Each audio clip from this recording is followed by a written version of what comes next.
Are you mild or spicy? I beg your pardon? Are you mild or spicy? When you go to Taco Casa. Taco Casa has the super nachos, tacos, and burritos you want and more. Get your mild or spicy at Taco Casa on Southwest Parkway at Taft and on Maplewood at Lawrence and Wichita Falls and in Vernon. For a minute there, I thought maybe you were flirting with me. Taco Casa has lots of what you like. Go Mustangs!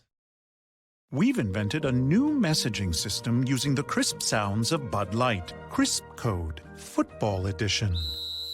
This is how you say, game tonight. Bring Bud Light. Fantasy fees are due.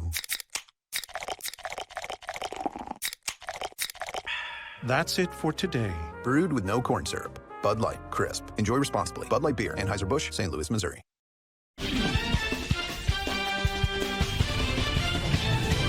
Angelo State won the coin toss and deferred, so the Rams, wearing white jerseys with blue numerals trimmed in gold, with blue pants with gold stripes, and ram horns, blue on the white helmet, move right to left. And with the slight wind at their back, Midwestern State will receive the opening kickoff.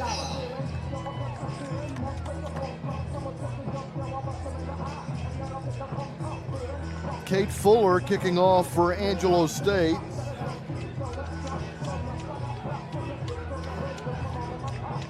Devin Cross back deep receiving for Midwestern State.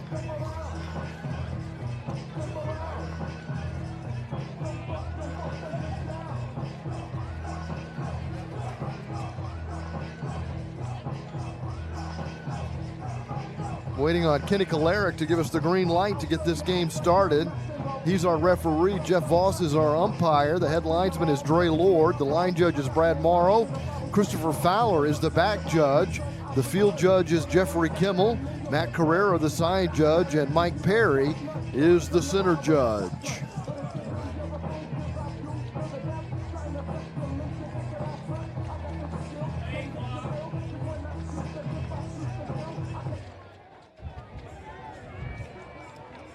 .76 degrees, winds out of the southeast at 10 to 15 miles per hour. Mostly clear night, perfect night for football. 4-2 Angelo State, 3-3 Midwestern State. Underway here at Memorial Stadium. The kickoff is going to land 5 yards deep in the end zone and bounce through the back of the end zone for a touchback. And Midwestern State will begin the opening drive of the game at their own 25-yard line.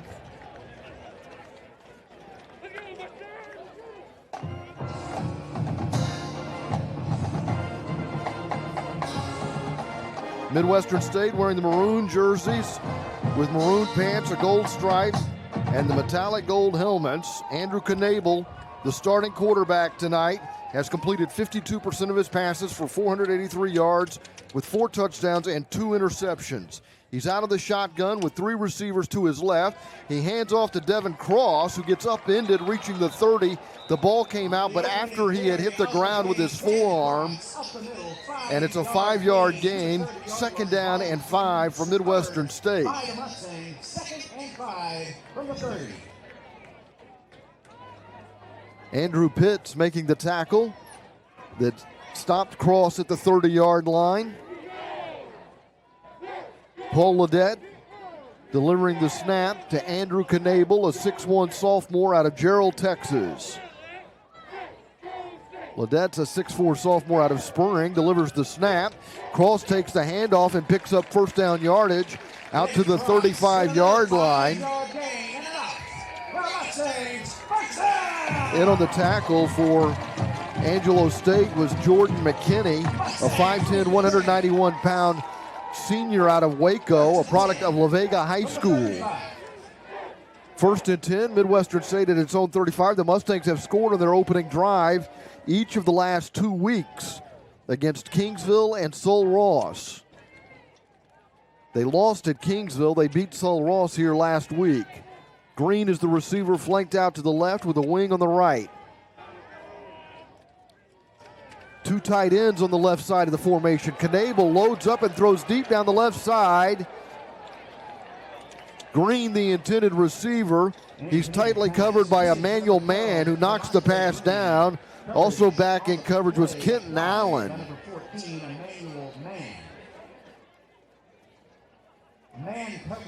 That'll bring up 2nd down and 10.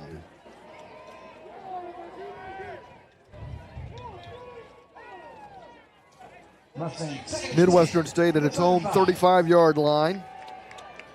Mustangs bring Adam Johnson in a slot on the left side with Justin White to the boundary on the right, 2 receivers to the left. Knable stands in the pocket. The pass incomplete at the 42-yard line. In and out of the hands of Jimmy Trilla, who had to go a step up on the ladder, was reaching up over his head, but the ball hit him in the hands. He wasn't able to hold on, and the incomplete pass brings up 3rd down and 10 for Midwestern State. Mustangs at their own 30-yard line. 3 receivers to the wide side with 1 to the boundary short side right. Ball just inside the right hash mark. Jalen March is the running back to the right of Knable. Trilla and White are the slot receivers on the left, with Green out wide to the left side. Johnson split to the right. Chest high snap to Knable, who's hit around the legs as he throws, and it's picked off. The pass is intercepted and returned up the right side to the 20, to the 15, to the 10, to the 5, carrying Mustangs all the way down to the 1-yard line. The pass picked off by Xavier Walton, a 5'10 junior out of San Antonio Harlan. Just what Midwestern State did not want to have happen happens on the opening drive, and that's a turnover. This is an Angelo State team that has thrived on turnovers. They come in plus 11. And the interception and the subsequent return by Walton, who returned it 53 yards, sets up the Rams 1st and 10 at the 1-yard line. I formation with the receiver to the left, and the quarterback is going to muscle his way behind the offensive line. He didn't even need a push in the tush to get across the goal line. It's a touchdown for the Angelo State Rams on their first play from scrimmage. Braden Fuller runs the quarterback sneak, forces his way into the end zone, and Angelo State leads 6-0. We're not even 2 minutes into the game. Swinging gate being run, but now lining up to hold is Cade Fuller. The place kicker is Dylan Neely. The kick is on the way and good. Pardon me, Donald Roberts. Brantley Larson is the place kicker. Larson, the place kicker, splits the uprights, and it's a 7-0 lead for Angelo State. A 1-play, 1-yard drive after Knable throws the interception, and Xavier Walton picks it off at the Angelo State 46 and returns it all the way to the 1-yard line.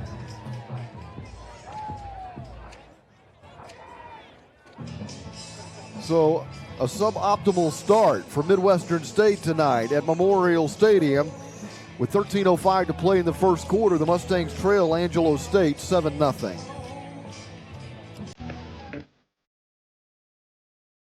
At First Bank, we've been working with families and local businesses to help achieve their goals for generations. Our customers always come first, and that's why they choose us as their local bank. Invested, experienced, and here to stay. First Bank, your goals are our goals.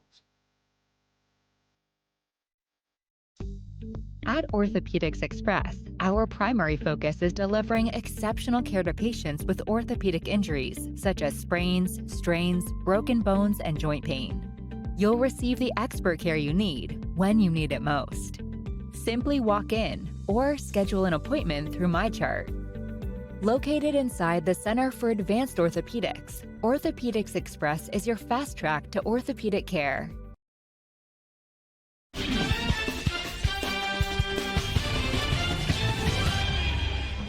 At Memorial Stadium on homecoming night, Midwestern State has fallen behind Angelo State 7-0 with 13:05 to play. Cade Fuller ready to kick off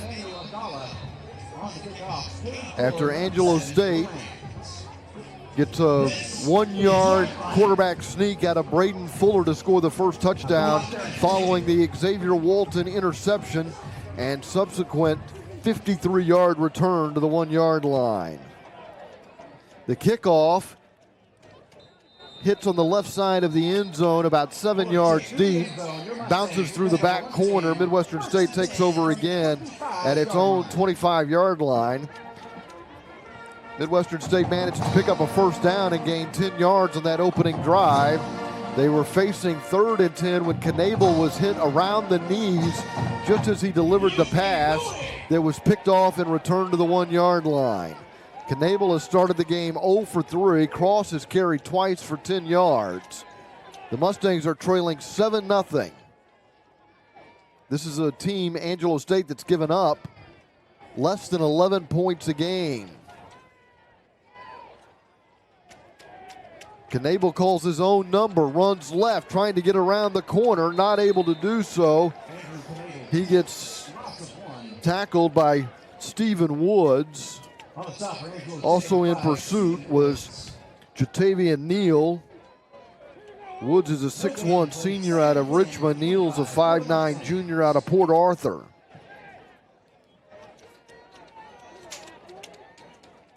The football is at the Midwestern State 25-yard line on the left hash mark. Trilla lines up in a slot on the left side. DeMonte Green is out wide to the right. One receiver to the boundary, short side left. The handoff is to Devin Cross, and there's a Mustang that lost his helmet, and it squirts out of a pile of humanity all the way to the 32-yard line. Unfortunately, Cross didn't get that far. He got only to the 28-yard line. 3rd down and 7. Johnson split to the left side, 3 receivers to the right. This is 3rd down and 7 for Midwestern State at its own 28-yard line. Jalen March is the running back. White, Trilla, and Green to the right side of the formation.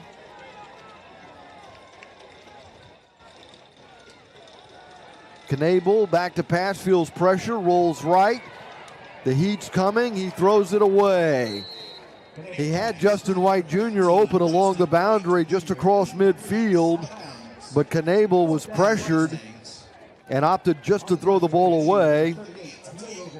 And Midwestern State will punt.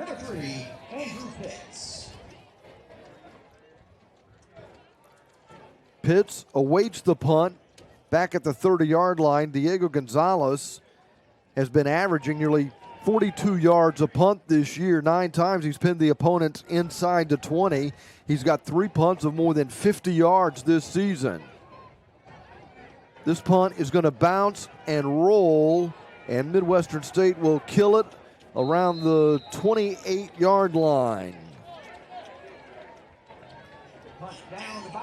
That's about a 44-yard punt with no return.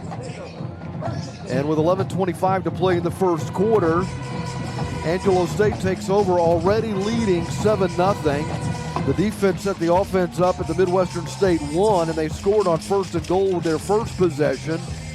They take over at their own 28 now, leading 7-0 with 1 yard of total offense.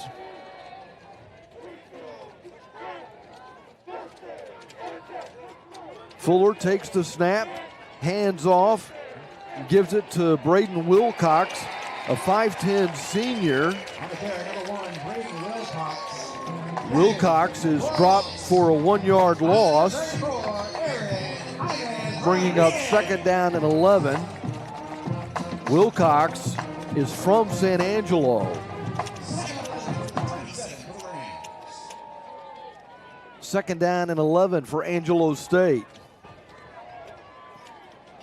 Fuller takes a waist-high snap, stands in the pocket, throws it underneath, and the running back, Wilcox, makes the catch and then has his legs cut out from underneath him right at the spot where he made the catch. which was the line of scrimmage just outside the numbers painted on the field to the right. 3rd down and 11 coming up for the Rams.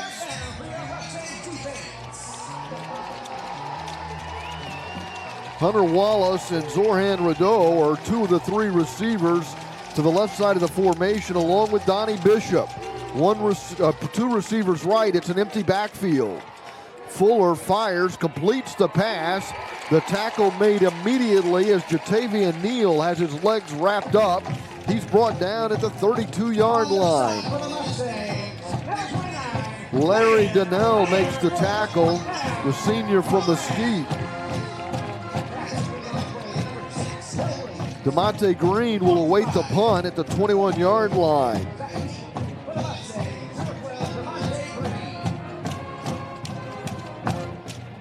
Cade Fuller averaging better than 46 yards a punt this year.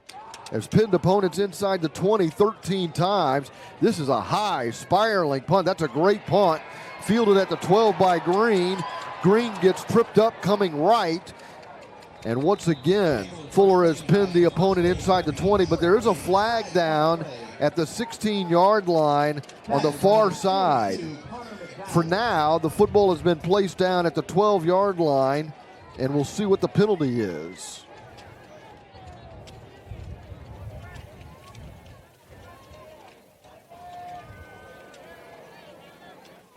Looks like it's going to be against Midwestern State.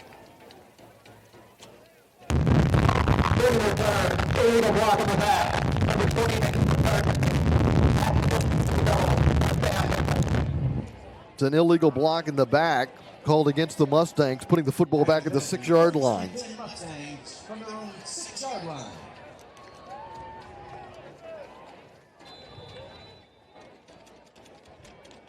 Knable in the shotgun, standing just across his own goal line. As he gets the snap from Ledet, he tosses right.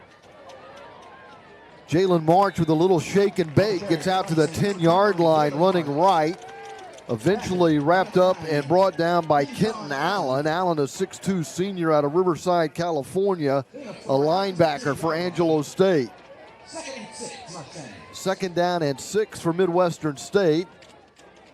After a gain of 4 for Jalen March. Wing on the left, tight end to the right. One receiver, Green, flanked to the left side of the formation. March switches over to the left side of Knable. The line of scrimmage is the Mustang 10. The handoff to March, sheds one tackle, trying to twist through another. Spun to the ground at about the 13-yard line. Midwestern State facing 3rd down and 4.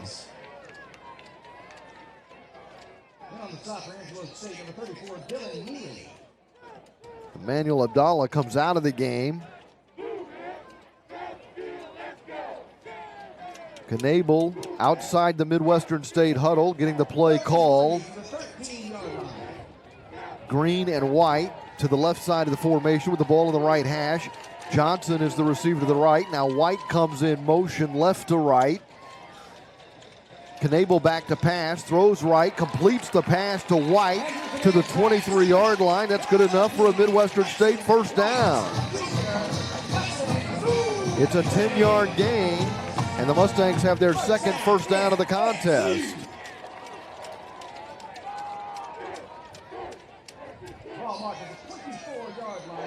The line of scrimmage is the 24 with the ball on the right hash mark. White, Green, and Johnson go to the wide side left. Tight end on the left side. March out of the backfield goes motion left. It's an empty backfield. Knable throwing deep down the middle of the field. Has a man. It's caught. It's caught across the 50 and around the 45-yard line. Dylan Harden hauls it in. The 5'8 redshirt freshman out of Frisco makes the catch and gets to the Angelo State 43-yard line. That's a 23-yard gain and a 1st down for Midwestern State.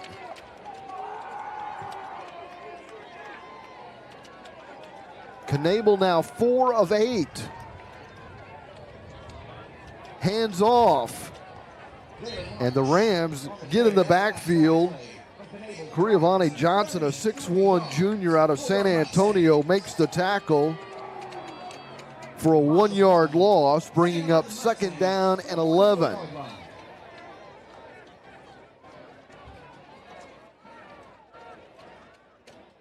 Jalen March taking that handoff, but found no running room.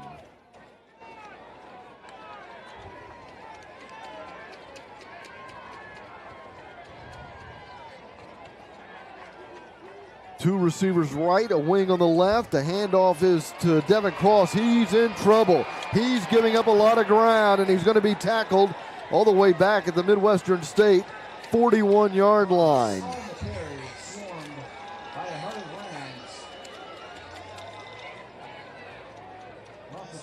Jatavian Neal, who makes the tackle.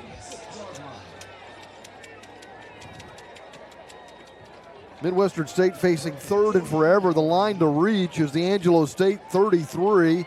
Midwestern State has it at its own 41-yard line.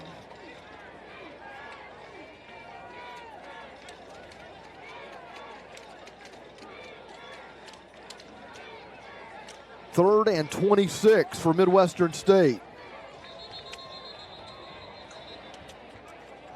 A loss of 15 yards on that previous play, and a false start penalty pushes Midwestern State back 5 more yards.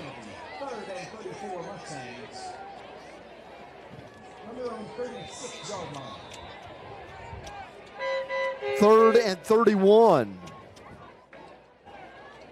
Billy Reebok will be thumbing through his playbook all night long to find a play for this. It doesn't exist. Wing right, receiver split right. Hand off to March, just get as much as you can. Jalen March carries it to the 40-yard line. And here comes Diego Gonzalez in the punting unit for Midwestern State. Gonzalez had a 44-yard punt earlier.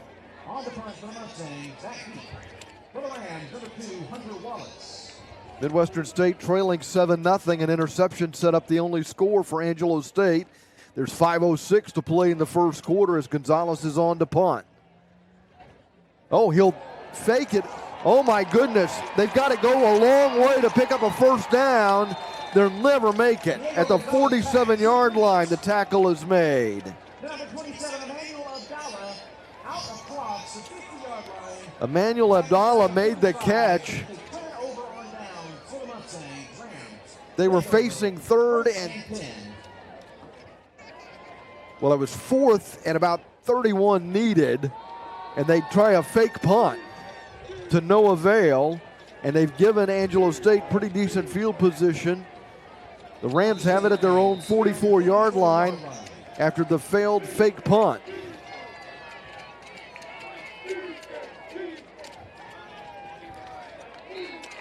The handoff goes to Cameron Dishler. Dishler runs right and picks up maybe 3 yards. Call it 2nd down and 7.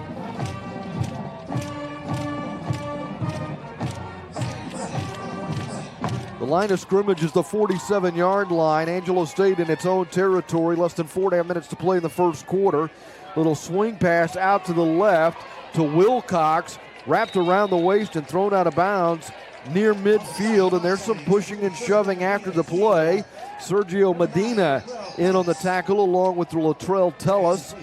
Tellis, a junior out of Chandler, Arizona. The nose of the football touching the 50-yard line on the left hash mark. As Angelo State moves south to north here at Memorial Stadium with a slight breeze at their back. Receivers bunched on the right side.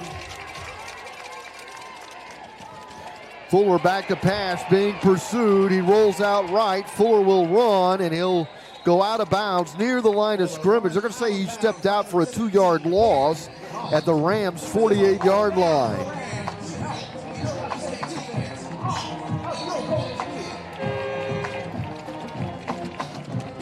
So the Midwestern State defense,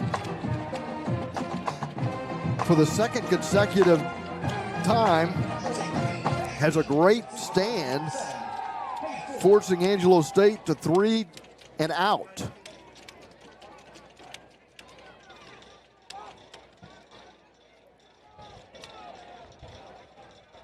The punt by Fuller is into the end zone. It's a touchback. It'll come out to the 20-yard line, and that's where Midwestern State takes over with 3:14 to play. We're in the first quarter, and Angelo State leads Midwestern State 7-0 live on Flo Sports. Hey, football fans, leave the Hail Marys for the game and go for the sure thing when it comes to satisfying your craving. When you pick up Raising Cane's for game day, all you have to worry about is the score, because we've got the food covered with fresh, never ever frozen chicken fingers, cane sauce, and jugs of freshly made tea and lemonade. Our chicken fingers are always hand battered and cooked to order, so no matter the score, you'll always win. Raising Cane's chicken fingers, one love. United Regional Sports Medicine provides athletic training services to help athletes perform at peak condition and avoid injuries. But if an injury does occur, we'll provide quick access to top sports medicine physicians for injury diagnosis and treatment. Our goal is your goal, to get you back to your sport safely and as quickly as possible. Be in the game again with United Regional Sports Medicine.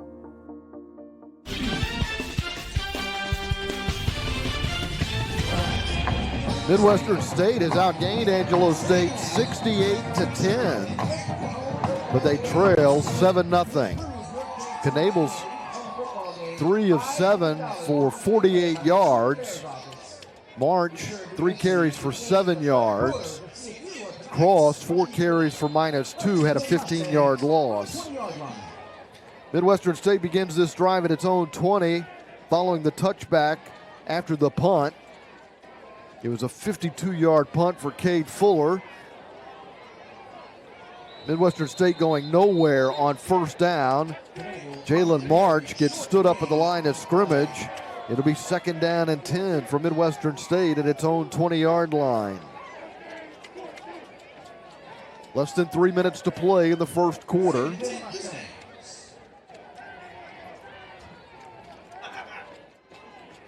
Christian Alaji is in the game for Midwestern State. Green and Bradford are the 2 receivers to the left side of the formation. Green to the boundary, short side right. A wing right. Green lined up in the slot on the left side. Knable gets a chest-high snap, fades back to pass. Rolls right, throws back over the middle for Jalen March, incomplete. March was spun around the waist by Kenton Allen as the ball was arriving, and he is hopping mad, looking for a penalty flag that is not thrown. 3rd down and 10 for Midwestern State. Mustangs 1 for 4 on 3rd down tonight. 2:22 to play in the first quarter. The Rams lead the Mustangs 7-0. Midwestern State bunching 2 receivers on each side of the formation, tight to the ball, and now send White in motion right to left. Knable looking left. Knable is going to be wrapped up and dropped for a loss. The quarterback is sacked by Eric Rasko. The 6'2 linebacker out of San Antonio gets to Knable. It's a loss of a couple, and 4th down and 12 coming up for Midwestern State. And that's going to bring Gonzalez and the punting unit back onto the field. Gonzalez threw a pass the last time he came out to punt and completed the pass for 15 yards, but Midwestern State was way short of a first down. Also had a 44-yard punt, gets a high spiraling punt, angled to the right sideline, and it goes out of bounds at the Angelo State 32-yard line, and that's where the Rams will take over.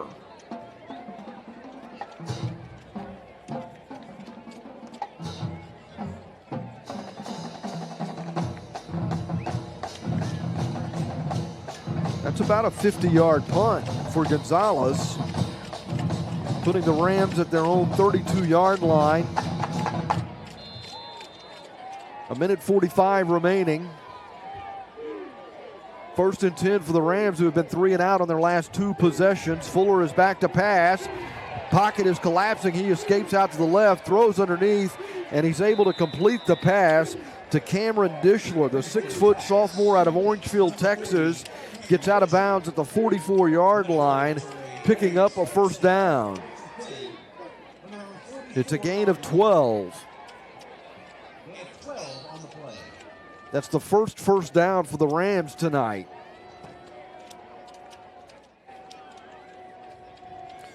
Zathan Rideau, the slot receiver on the left, goes in motion right and then takes a handoff and comes left and is forced out of bounds at the 50-yard line. On the carry, number 8. Second down and 4 coming up for Angelo State. Fuller's completed 3 of 4 passes for 21 yards.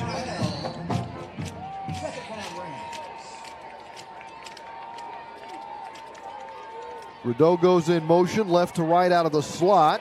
Fuller on the run. Fuller is a dual threat, and with the ball cradled in his left arm, he gets out of bounds in front of the Midwestern State bench at the 35-yard line, picking up 16 yards. 16 on the play. Rams take over. First and 10 for the Mustangs, 35-yard line. Fuller with a running back to his right. Awaits the snap on 1st and 10. Throws a little swing pass out to the right side. A big hit at the 29-yard line. Hunter Wallace just bounces off that would-be tackle, surges forward to the 25, and picks up a first down.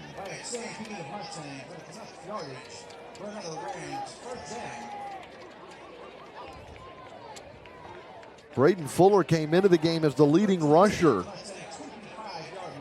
with 277 yards on 64 carries and had a 16-yard scramble. Now 1st and 10 at the 25, thrown underneath, and the catch is made by Rideau.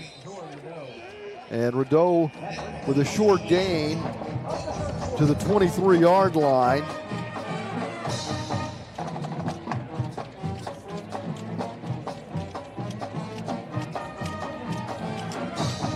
That's the 6th completion for Fuller, and it comes on the final play of the first quarter. Angelo State has a 7-0 lead over Midwestern State. They take advantage of a Mustang turnover on MSU's opening possession. The defense has been tough, but right now, Angelo State is moving the football, and they're in Midwestern State territory. This is Midwestern State football, live on Flo Sports. It's time to try some Golden Shit. These are our famous Wicked Wings. 6 wings in a roll for just $6.99. Or make it a combo for $8.99. Got to be good for my money. Perfect. I don't actually love wings, but these are really good. It's nice and juicy. How's the spice for you? I like that. Yeah. When it's this spicy, you need something icy. Get a 24-ounce cherry, blue raspberry, or Dr. Pepper icy for just $2.99. They love it. We've made some new fans. Spread the word. We will. Whether on the field or on the grill, nobody does game day better than you. The best tailgates start with the best beef, and the best beef is Rancher's Reserve. It's USDA Choice All Angus beef, so it's more tender, juicy, and flavorful. And that means it's sure to be the talk of your tailgate. Nothing says go team like a tailgate done right. So fire up your grill, tailgaters. We'll see you on game day. Rancher's Reserve, available at Market Street and United Supermarkets, where we do beef the best. Fuller calls his own number on the first play of the second quarter and carries it down to the 16-yard line. From there, it'll be 3rd down and 1 for Angelo State.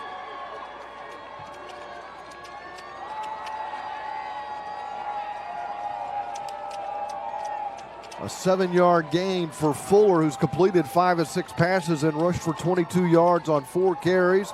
He's thrown for 33.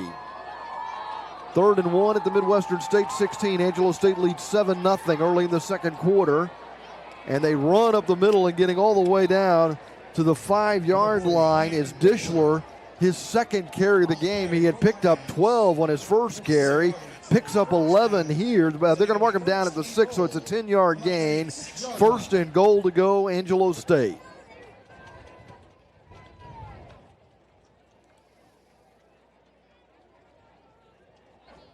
Kel Williams is the receiver to the right side of the formation. Dishler's in a slot on the left side. Wallace is out wide left. It's a fade to the right side, and that goes through the hands of Williams. The pass is incomplete. Larry Donnell on the coverage for Midwestern State in the back right corner of the end zone. The incomplete pass brings up 2nd down and goal from the 6-yard line. 13:43 to play in the 2nd quarter at Memorial Stadium on homecoming night for Midwestern State. Fuller out of the pistol, brings Dishler now even with him, lines up on his left hip. Dishler takes the handoff. He's inside the 5 and running through a tackle, diving for the goal line. He is across for a touchdown. And with 13:36 to play in the 2nd quarter, Angelo State has taken a 13-0 lead over Midwestern State.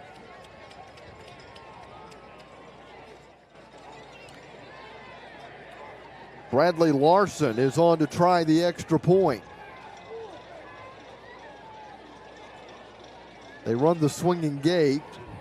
We'll see if they actually snap the ball here. They do, and it's through the hands of Fuller and to the back behind him, who caught it out of the air but is immediately tackled.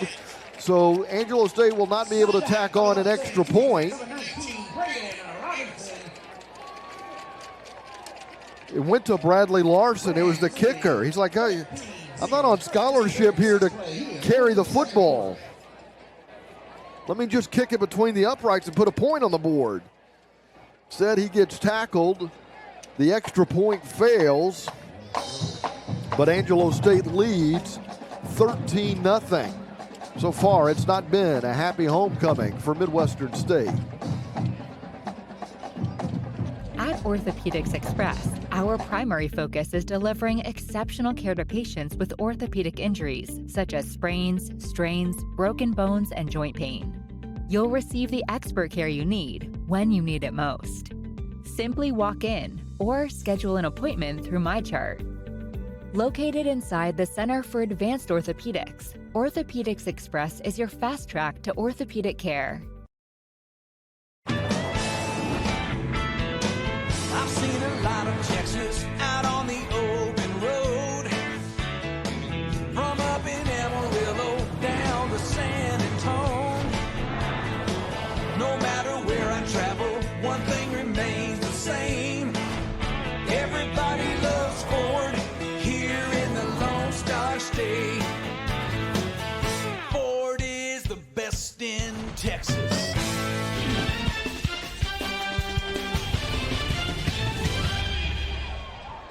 Devin Cross takes the kickoff at the 5-yard line, gets across the 20 to the 25, all the way to the 29-yard line. So Devin Cross with a pretty decent return of the kickoff before being tackled by Demetrius Charles.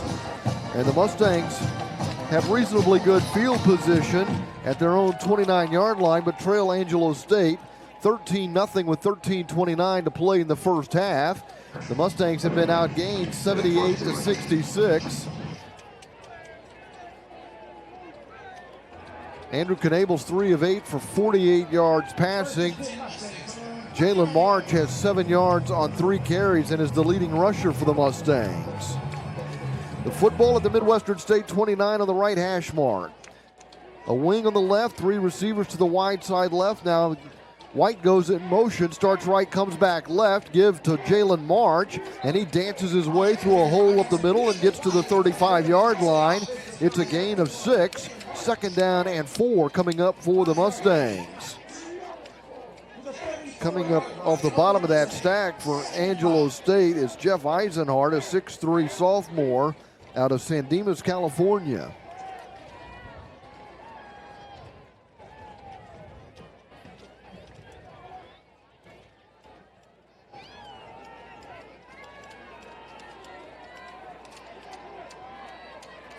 Call it 2nd down and 5 for Midwestern State.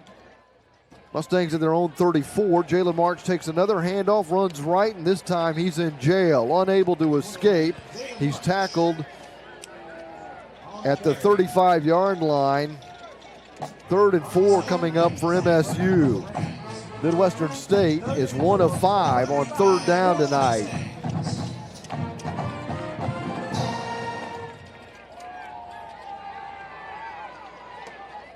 Trilla and Green are the 2 receivers to the left side. White and Johnson, 2 receivers to the right. Knable checking with the bench.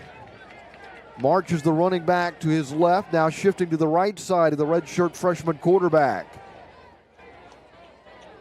Angelo State showing blitz, and Midwestern State's run out of time. The play clock has elapsed, and a delay of game penalty will put Midwestern State at its own 30-yard line, facing 3rd and 9 instead of 3rd and 4 from the 35.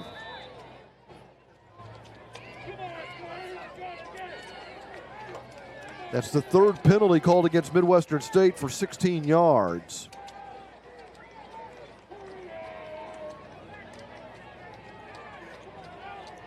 Coaching staff signaling in the play to Knable. 2 receivers on each side. Knable back to pass, and he's smothered by the Ram defense back at the 20-yard line. Getting to the quarterback for Angelo State, Jordan McKinney. Loss of 10 on the play. 4th and 20 for the Mustangs. Number 38, Diego Gonzalez on the punt. Gonzalez comes in to punt. For the Rams, number 3, Andrew Pitts. Gonzalez has 2 punts for an average of 47 yards tonight. This punt is fielded at the 40-yard line. Flags fly. The return is out to the 50, to the Midwestern State 40, to the 30, and out of bounds goes Andrew Pitts. Pitts is out of bounds at the 24-yard line of Midwestern State after fielding the punt at his own 40. So about a 36-yard return, but let's check the penalty marker that was thrown back at the Angelo State 44-yard line. And it looks like it's coming back into Angelo State territory with 10:53 to play in the second quarter. Angelo State is guilty of an illegal block in the back.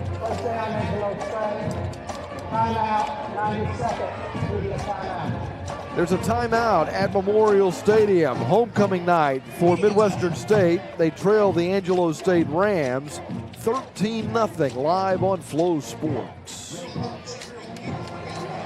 Fielder on the Grill.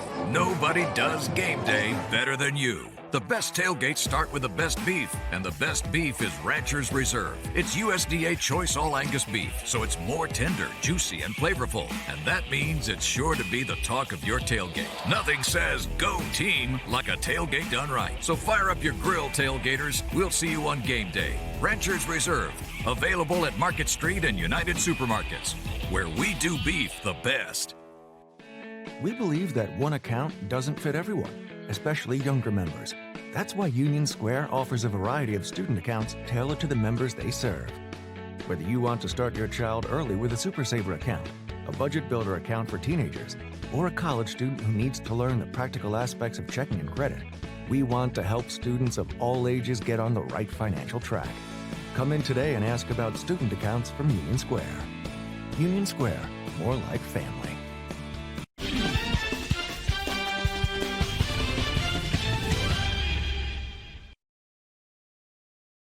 A 10-yard penalty assessed to Angelo State on the punt return puts them back at their own 34-yard line, and instead of being fairly deep in Midwestern State territory.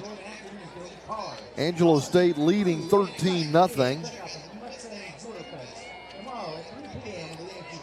Fuller's completed 5 of 7 passes for 33 yards and run for 22. 78 yards of total offense. A pass over the middle is complete to Hunter Wallace. Wallace loses his helmet as he's tackled inside the 40 at the 38 of Midwestern State.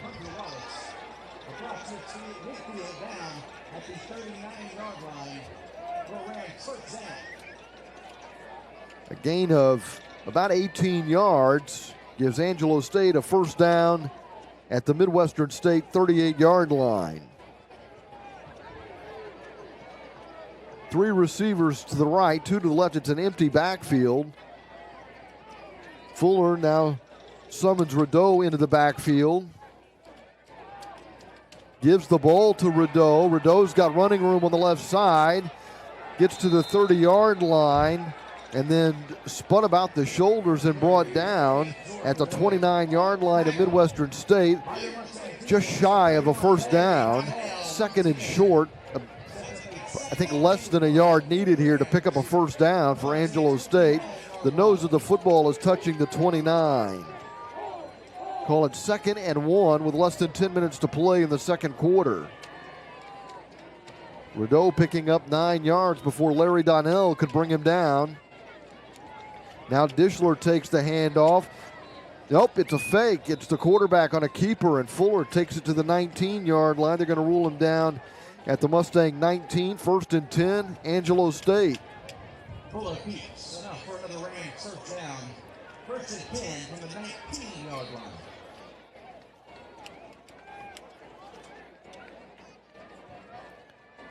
Two receivers right, an H-back on the right, 1 receiver to the left. And bouncing off tackles, running left, then lowering his shoulder and bowling over a Mustang down at the 8-yard line. As flags come out, Dishler is tackled along the boundary on the 8-yard line. Lost his helmet. That's probably a face mask against Midwestern State.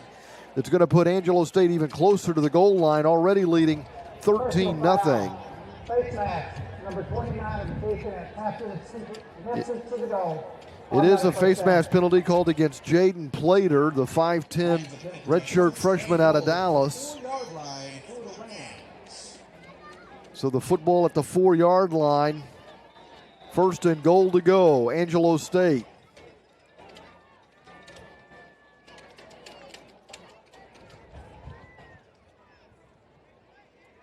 I formation for Angelo State as Fuller goes under center with 1 receiver split out to the right side. The handoff to Wilcox. He's going to stroll into the end zone for an Angelo State touchdown. The senior from San Angelo scores 6 for the Rams. Goes in untouched on 1st and goal from the 4. And the Rams have a 19-0 lead. They'll ditch the swinging gate. And Larson will come on to try the extra point out of the hold of Fuller.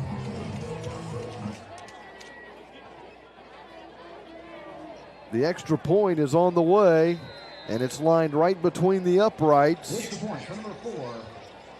20-0. Angelo State leads Midwestern State. 8:53 to play in the second quarter. Homecoming night in Wichita Falls. The Mustangs trail Angelo State by 20. This is Midwestern State football.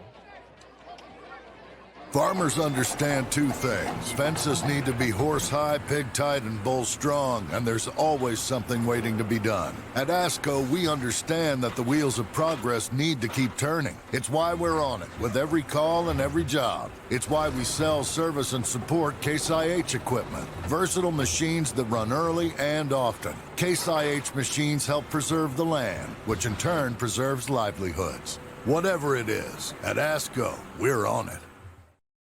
Star Bright Cleaners in Wichita Falls is the best choice for superior quality and service at an unbeatable price. Stop by and see for yourself at our Kemp or Seymour Highway locations. We guarantee you'll feel the difference from drop-off to pickup. Done right, on site, on time, guaranteed. In a hurry? Don't worry. Every Star Bright Cleaners has a convenient drive-thru for express service. Come give us a try today. You'll be glad you did. Star Bright Cleaners, serving Texoma for over 30 years.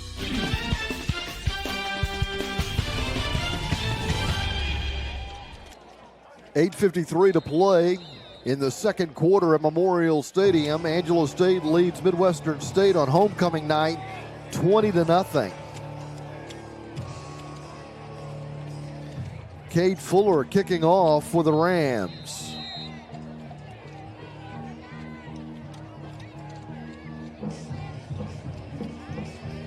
Fuller's ready, makes his approach. And it's a high end-over-end kick, fielded at the 10-yard line. Return to the 20, out to the 25-yard line. Flag goes down as Bradford gets toward the boundary on the right side and is out of bounds near the 28-yard line. Additional flag flying on to Joe Golden's field.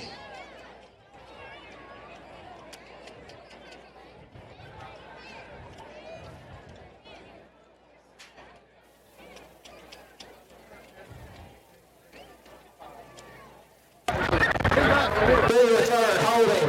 Number 31 for return team. 10-yard penalty for the spot on the foul.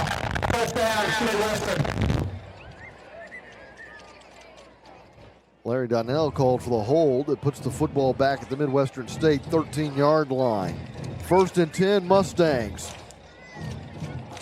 Dealing with poor field position, trailing 20-0, having been outgained 140 yards to 62.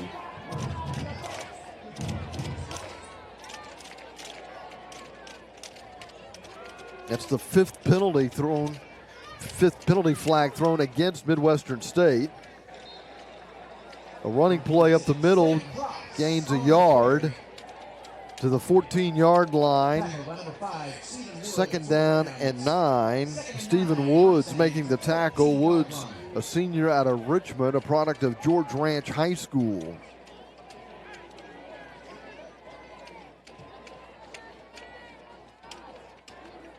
Football at the Midwestern State 14. Bradford is the lone receiver to the left side.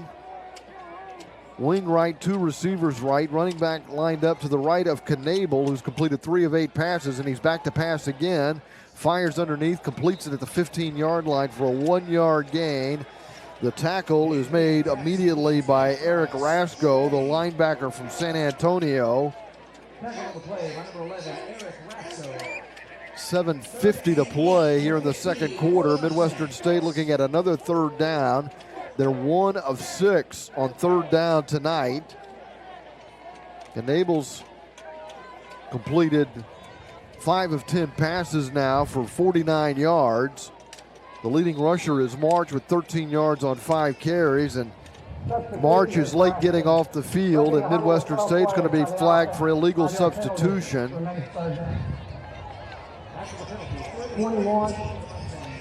This is the 7th game of the season, and Midwestern State's got a lot of pre-snap penalties.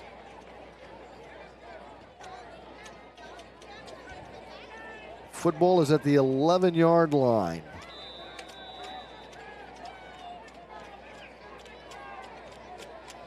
Third down and 12 for the Mustangs. 2 receivers left, 2 to the right. Knable back to pass. Throws over the middle, incomplete. Was looking for Bradford on a crossing route. Knable really fired a fastball. Knable not able to get both hands around it. It falls incomplete, and Dylan Gonzalez comes out to punt for Midwestern State with 7:17 to play. Andrew Pitt, back deep for Graham, on the front for the Mustangs, number 38, Diego Gonzalez.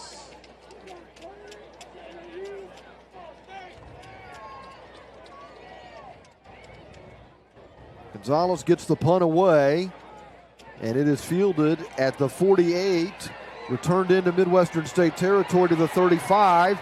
Pitts breaks one tackle, dodges another, and then scampers out of bounds at the Mustang 20-yard line.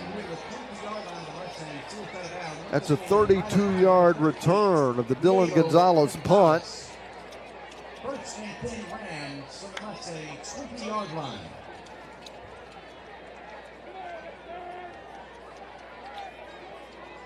A 42-yard punt for Gonzalez.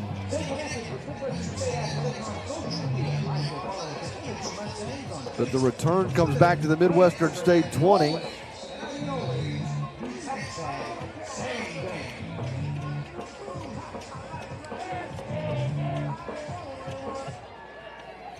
Receivers are tight to the formation. Fuller gives on an end around, and going around the left side and strolling into the end zone untouched is Zeke Freeman. Everybody was following Cameron Dishler, but that was a fake, and the ball had been given to Freeman. And now Angelo State leads 26-0 as Freeman runs in from 20 yards out on an end around.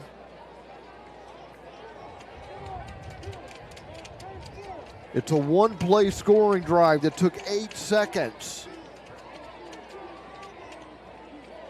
And the Mustangs not able to get out of the starting gate tonight.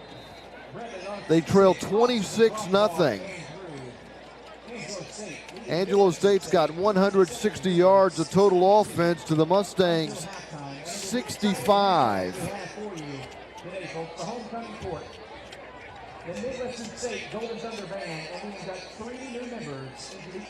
Mustangs struggling in the first half. The extra point makes it 27-0. Angelo State leads the Mustangs at Memorial Stadium in Wichita Falls.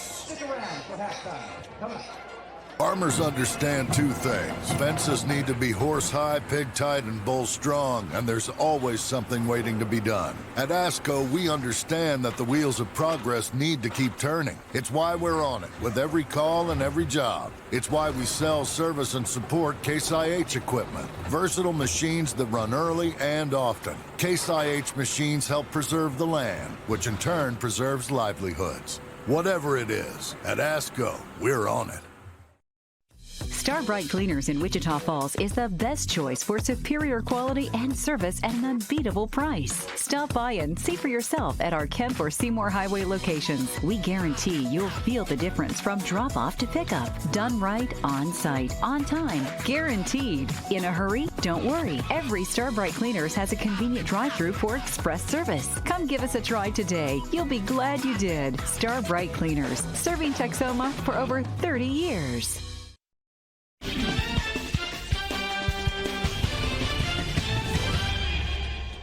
On the very first drive, Andrew Knable threw an interception that was returned to the 1-yard line. Angelo State scored on a one-play drive. They just had another one-play drive, a 20-yard run by Zeke Freeman on an end around.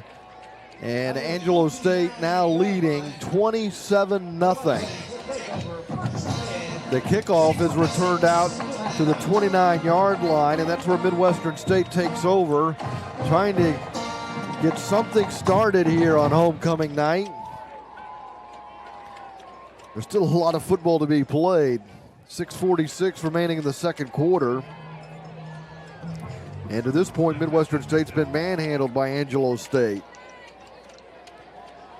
Cross comes in motion, takes the handoff, fakes the toss, keeps it himself, get it around the right corner, and he picks up first down yardage, a gain of 10.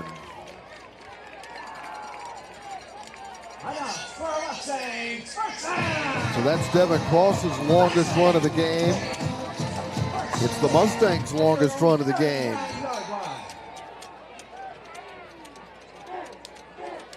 They had 15 carries for no yards prior to that.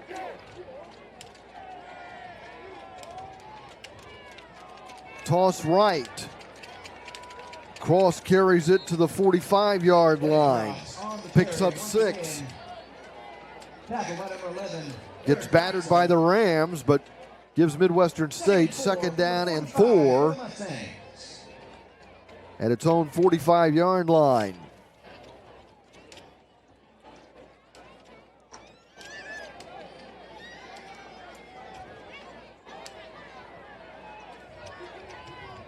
Eric Rasco in on the tackle. 3 receivers left, a wing left. Up the middle, running right into the arms of Eric Rasco is Devin Cross.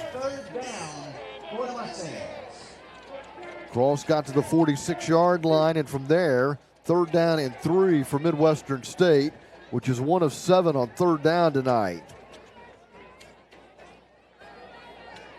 Mustangs trail 27-0. There's 5:06 to play in the second quarter.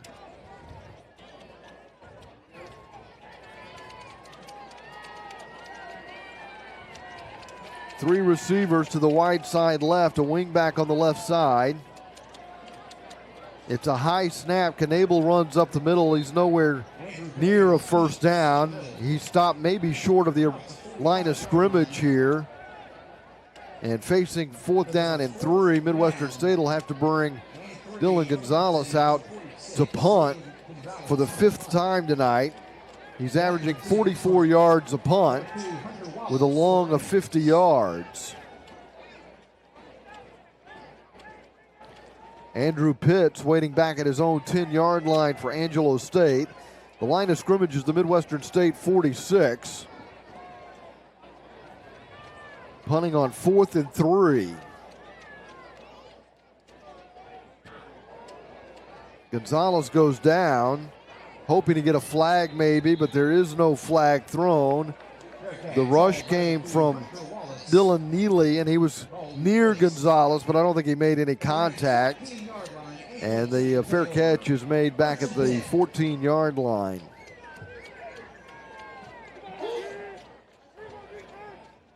With 4:01 to play in the second quarter, Angelo State takes over. This is their worst starting field position, but they lead 27-0.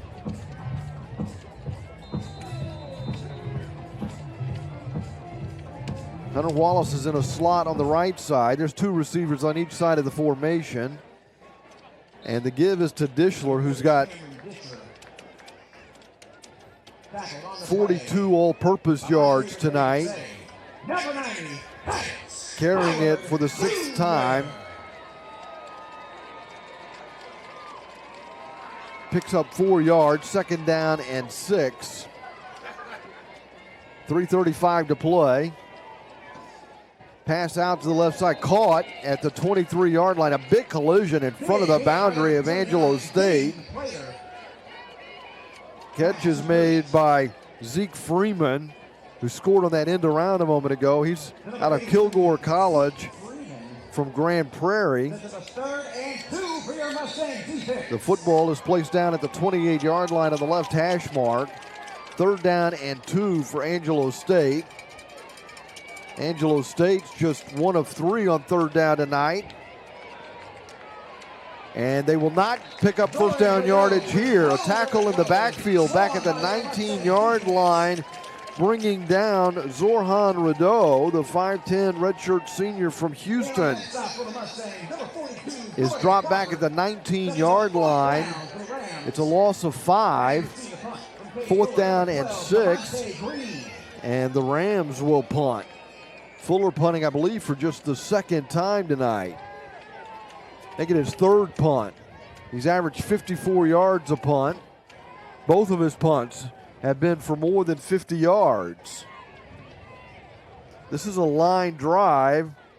It bounces. White decides to pick it up at his own 35, and he can't go anywhere. He starts to run left, but gets tripped up by Donovan Thomas. The line of scrimmage will be the Midwestern State 32-yard line, with the Mustangs trailing 27-0, 2:19 to play in the second quarter.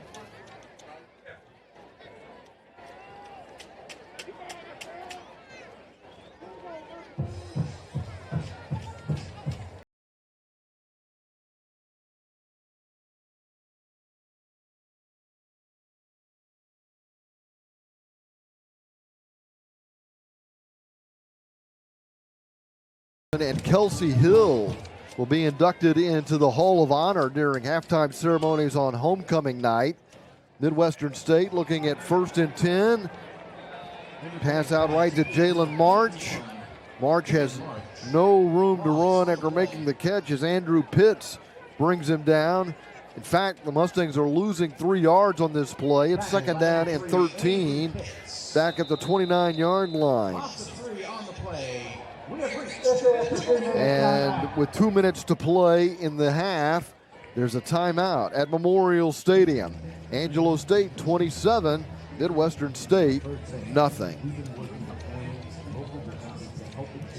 Star Bright Cleaners in Wichita Falls is the best choice for superior quality and service at an unbeatable price. Stop by and see for yourself at our Kemp or Seymour Highway locations. We guarantee you'll feel the difference from drop-off to pickup. Done right, on site, on time, guaranteed. In a hurry? Don't worry. Every Star Bright Cleaners has a convenient drive-through for express service. Come give us a try today. You'll be glad you did. Star Bright Cleaners, serving Texoma for over 30 years.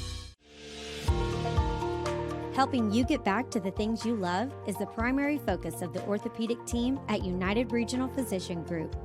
Our highly skilled surgeons are equipped with advanced technology, offering minimally invasive joint surgeries, which result in less pain, a shorter hospital stay, and quicker recovery, so you can be you again. Be you again with United Regional Physician Group.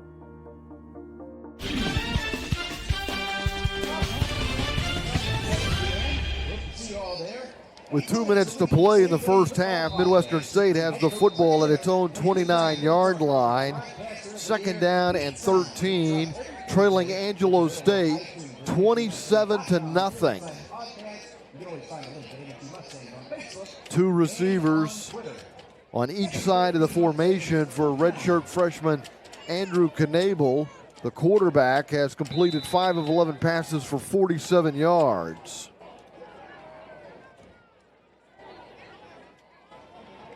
Angelo State rushing 4. The pass underneath intended for Trilla is incomplete at the 33-yard line. Broken up by Kenton Allen, the 6'2 senior linebacker out of Riverside, California. Midwestern State looking at 3rd and 13, and they've only converted 1 of 8 third downs tonight. Midwestern State is averaging just a little bit more than 2.5 yards per play tonight. This is the 32nd play of the game for Midwestern State, which has had the football 7 more minutes than Angelo State, but they trail 27-0. Trying to set up a screen pass intended for Christian Alaji.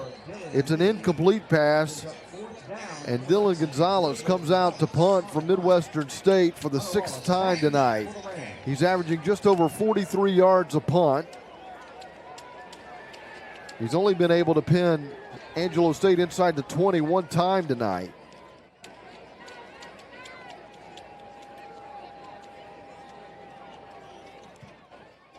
Kingsville had to punt 11 times against Angelo State last week. Midwestern State may match that before it's all said and done. The punt is killed at the 25-yard line of Angelo State. Sheldon King is there to down it for Midwestern State, right between the hash marks. There's 1:40 still to play here in the second quarter, and that could be plenty of time for Angelo State. They've had a 5-second and an 8-second scoring drive tonight. They've also had scoring drives of 2 minutes and 3 minutes and 9 seconds.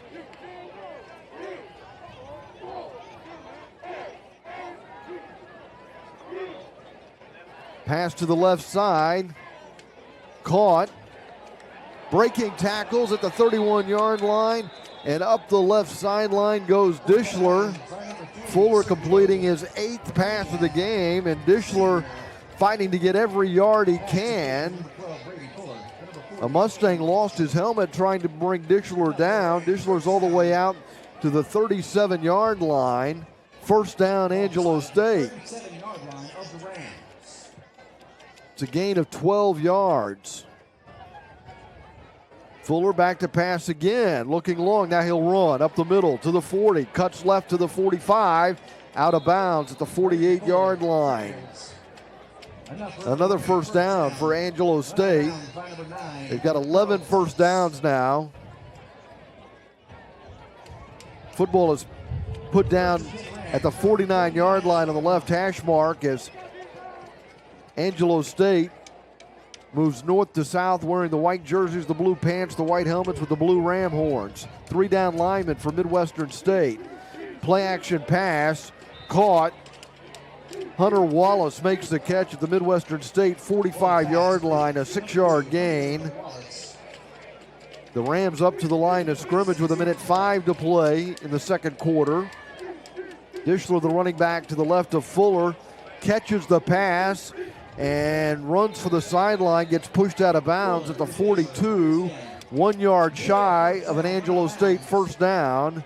3rd down and 1 coming up for the Rams. 56 seconds to play in the first half. Angelo State leads Midwestern State 27-0.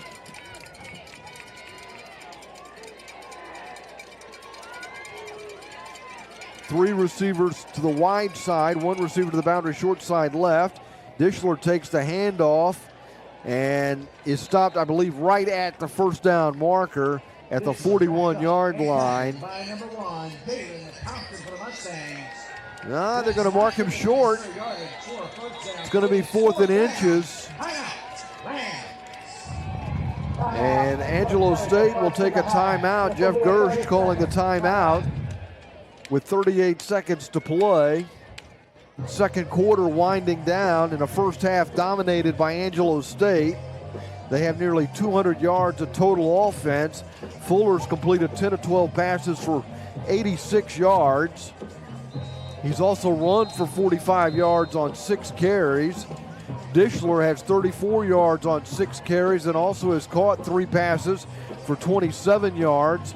Wallace has caught 3 passes for 43 yards, including a 27-yard reception. 6 different receivers have caught passes for 86 yards for Angelo State.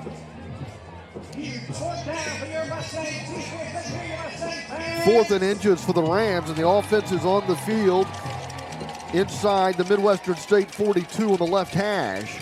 2 receivers right and H-back to the right. Fake the handoff to Dishler, throw the slant, complete the pass at the 35. Breaking tackles and getting inside the 30, down to the 27-yard line is Corey Sandolph, a 6'2 junior out of New Orleans. First down, Angelo State. That's the 7th different receiver to catch a pass tonight for Angelo State.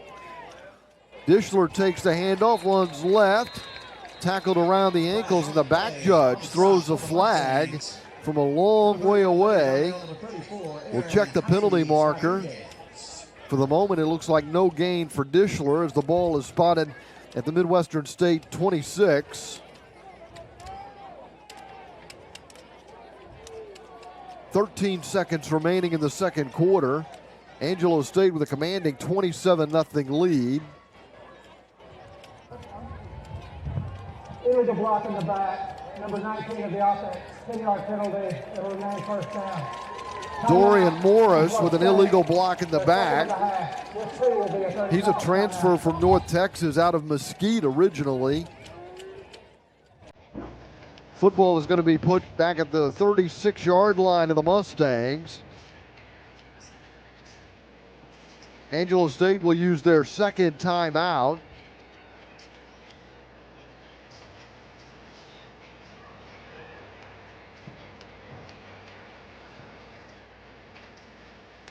So the penalty is assessed.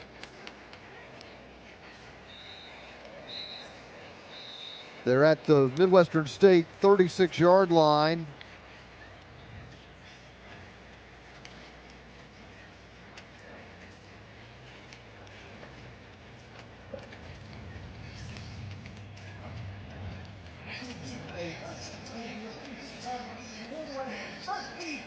First down and 20.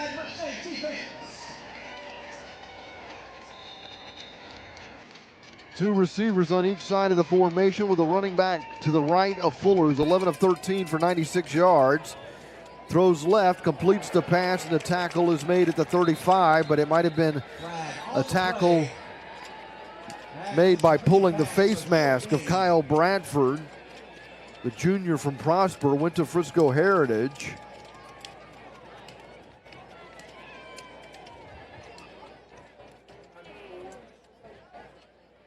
Wouldn't be surprised to see this as a 15-yard penalty.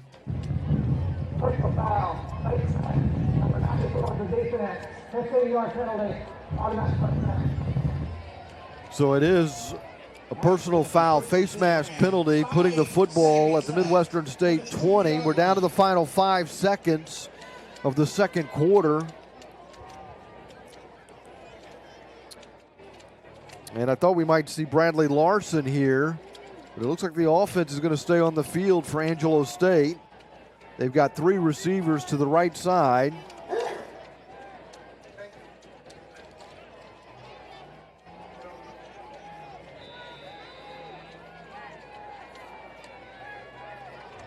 Fuller's back to pass, steps up in the pocket, throws to the 5, and into the end zone. Hunter Wallace scores a touchdown for Angelo State.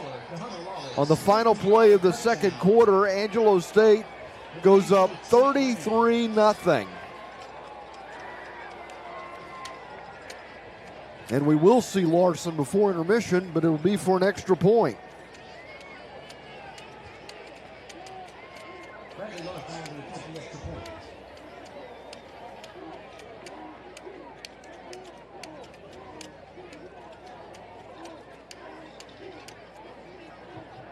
The kick is on the way. Flags fly as the kick splits the uprights. 9 plays, 75-yard drive, took 1:40. Ran the clock all the way down, used up the entire time that was remaining in the second quarter.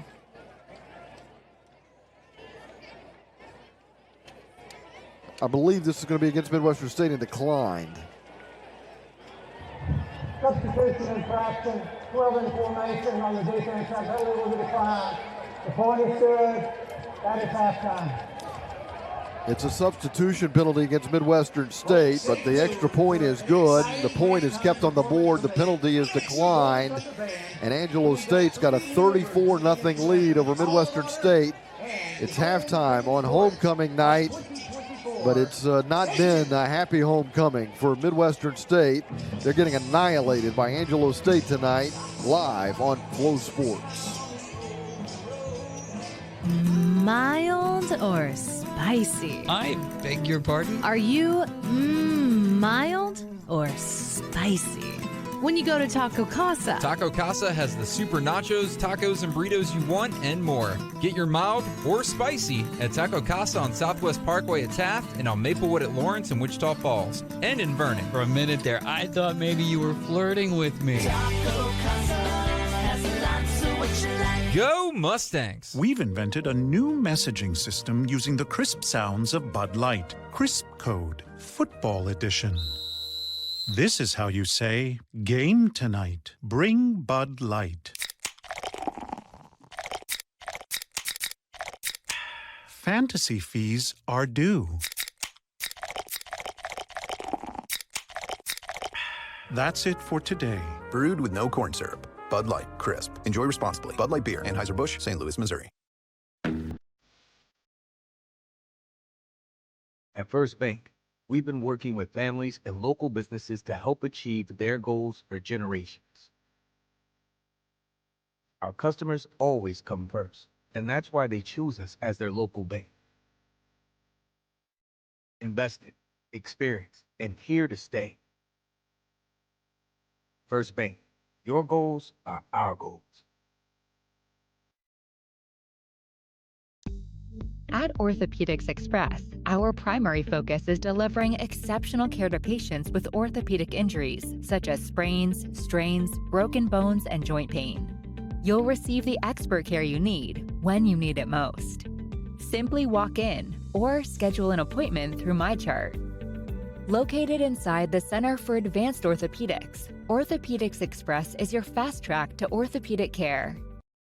Buying a new truck, car, or SUV used to be a stressful experience. Not at 4 Stars. We have a great staff of team members that truly pride themselves on giving you an easy and transparent process. Our day begins with a great group of staff truly ready to serve you. Shop us online at 4starsdcjr.com and then give us a call at 940-538-4400. Then drop by and visit us in Henrietta, Texas. You'll be greeted by a professional group that will make it a quick and easy buying process. This group is committed to your community, and they move quick and fast to make the experience enjoyable. I'm Kelly Strasser, owner of 4 Stars, and I'm proud to have each and every one of these team members as part of our 4 Stars family. We want to earn your business and respect. Before you buy, allow us to prove that we can give you the best service and the best price. 4 Stars Chrysler, Dodge, Jeep, and Ram.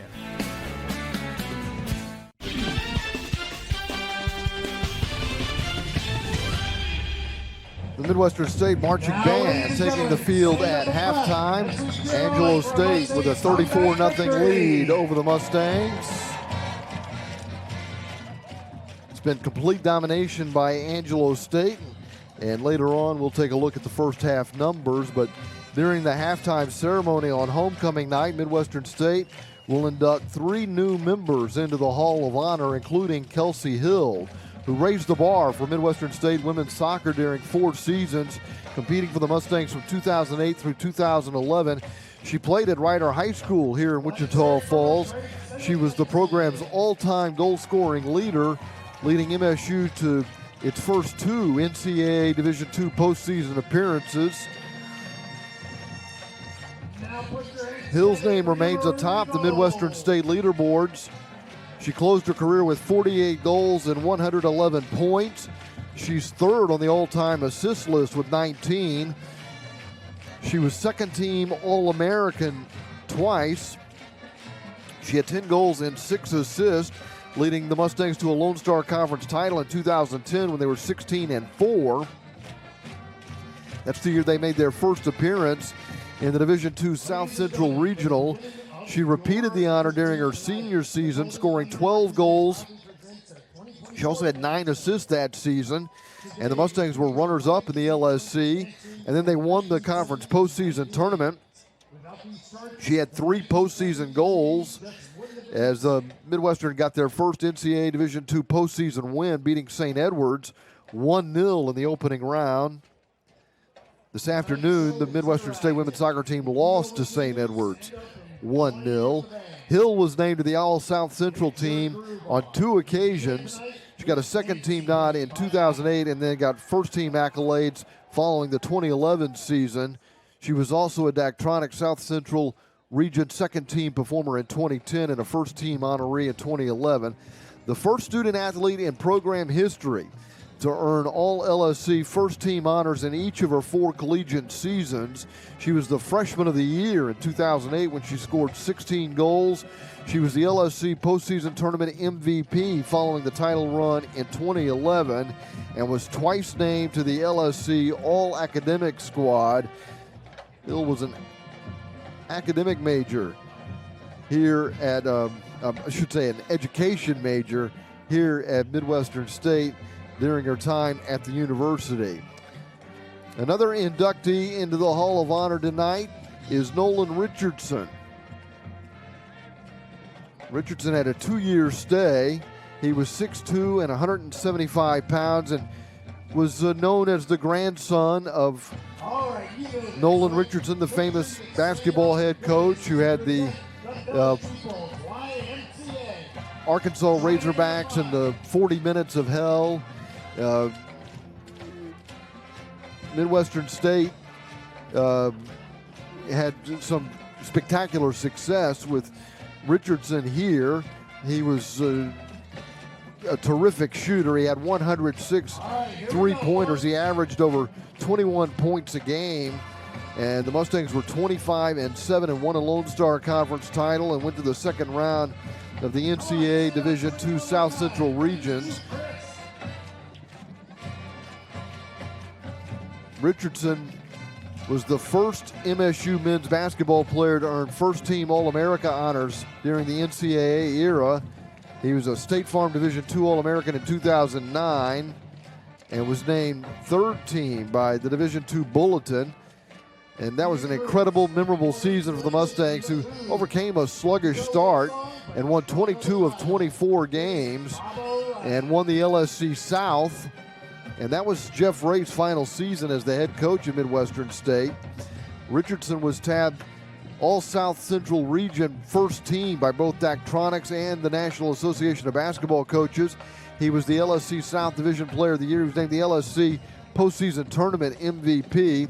The 17th player in MSU history to average more than 20 points per game.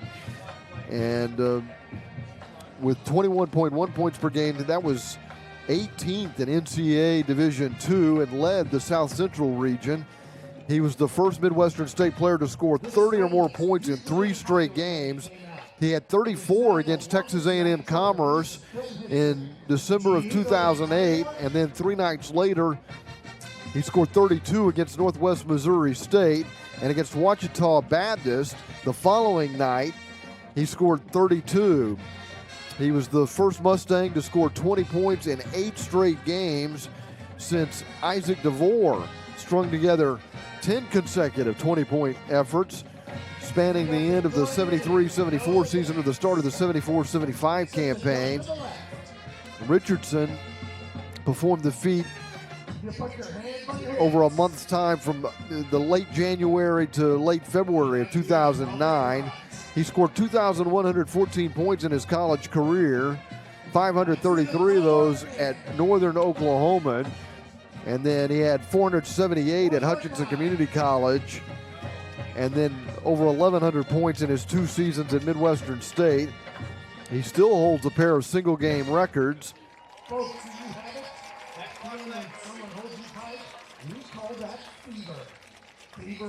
He had 10 three-pointers and had 32 points in a game against East Central. And during his junior year, he tied an LSC record and set the school's all-time mark by handing out 17 assists against Eastern New Mexico. He was All-LSC second team following his junior campaign. He was a 7-time LSC South Division Player of the Week. He played professionally in Germany, Portugal, Finland, Hungary, and Austria, and returned to Oklahoma and was the head coach at his alma mater, Central High School, and he's coaching Central High School in Tulsa this season.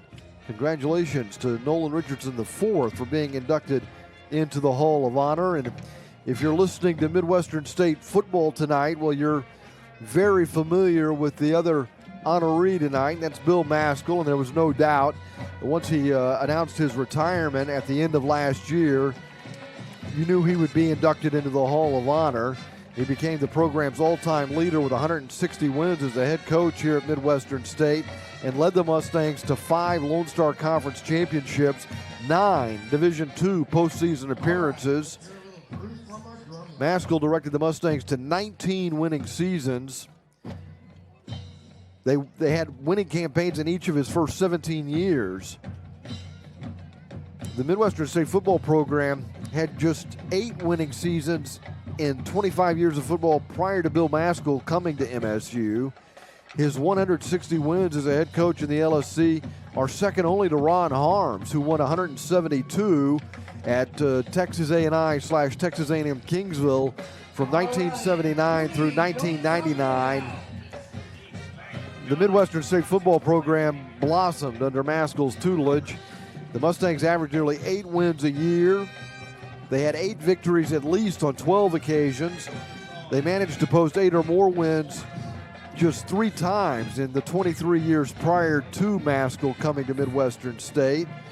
Maskell guided Midwestern to the 5 LSC titles in 2009, 2011, 2012, 2017, and 2021. They also won a pair of LSC South Division titles in 2004 and 2009.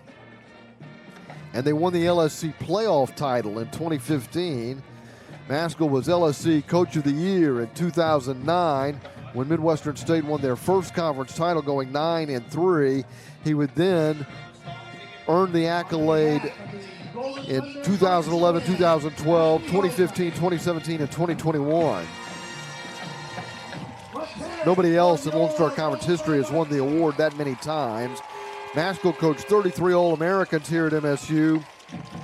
There were 57 All-Region selections under Maskell's guidance, 78 All-LSC first-team performers in 22 seasons here at Midwestern State.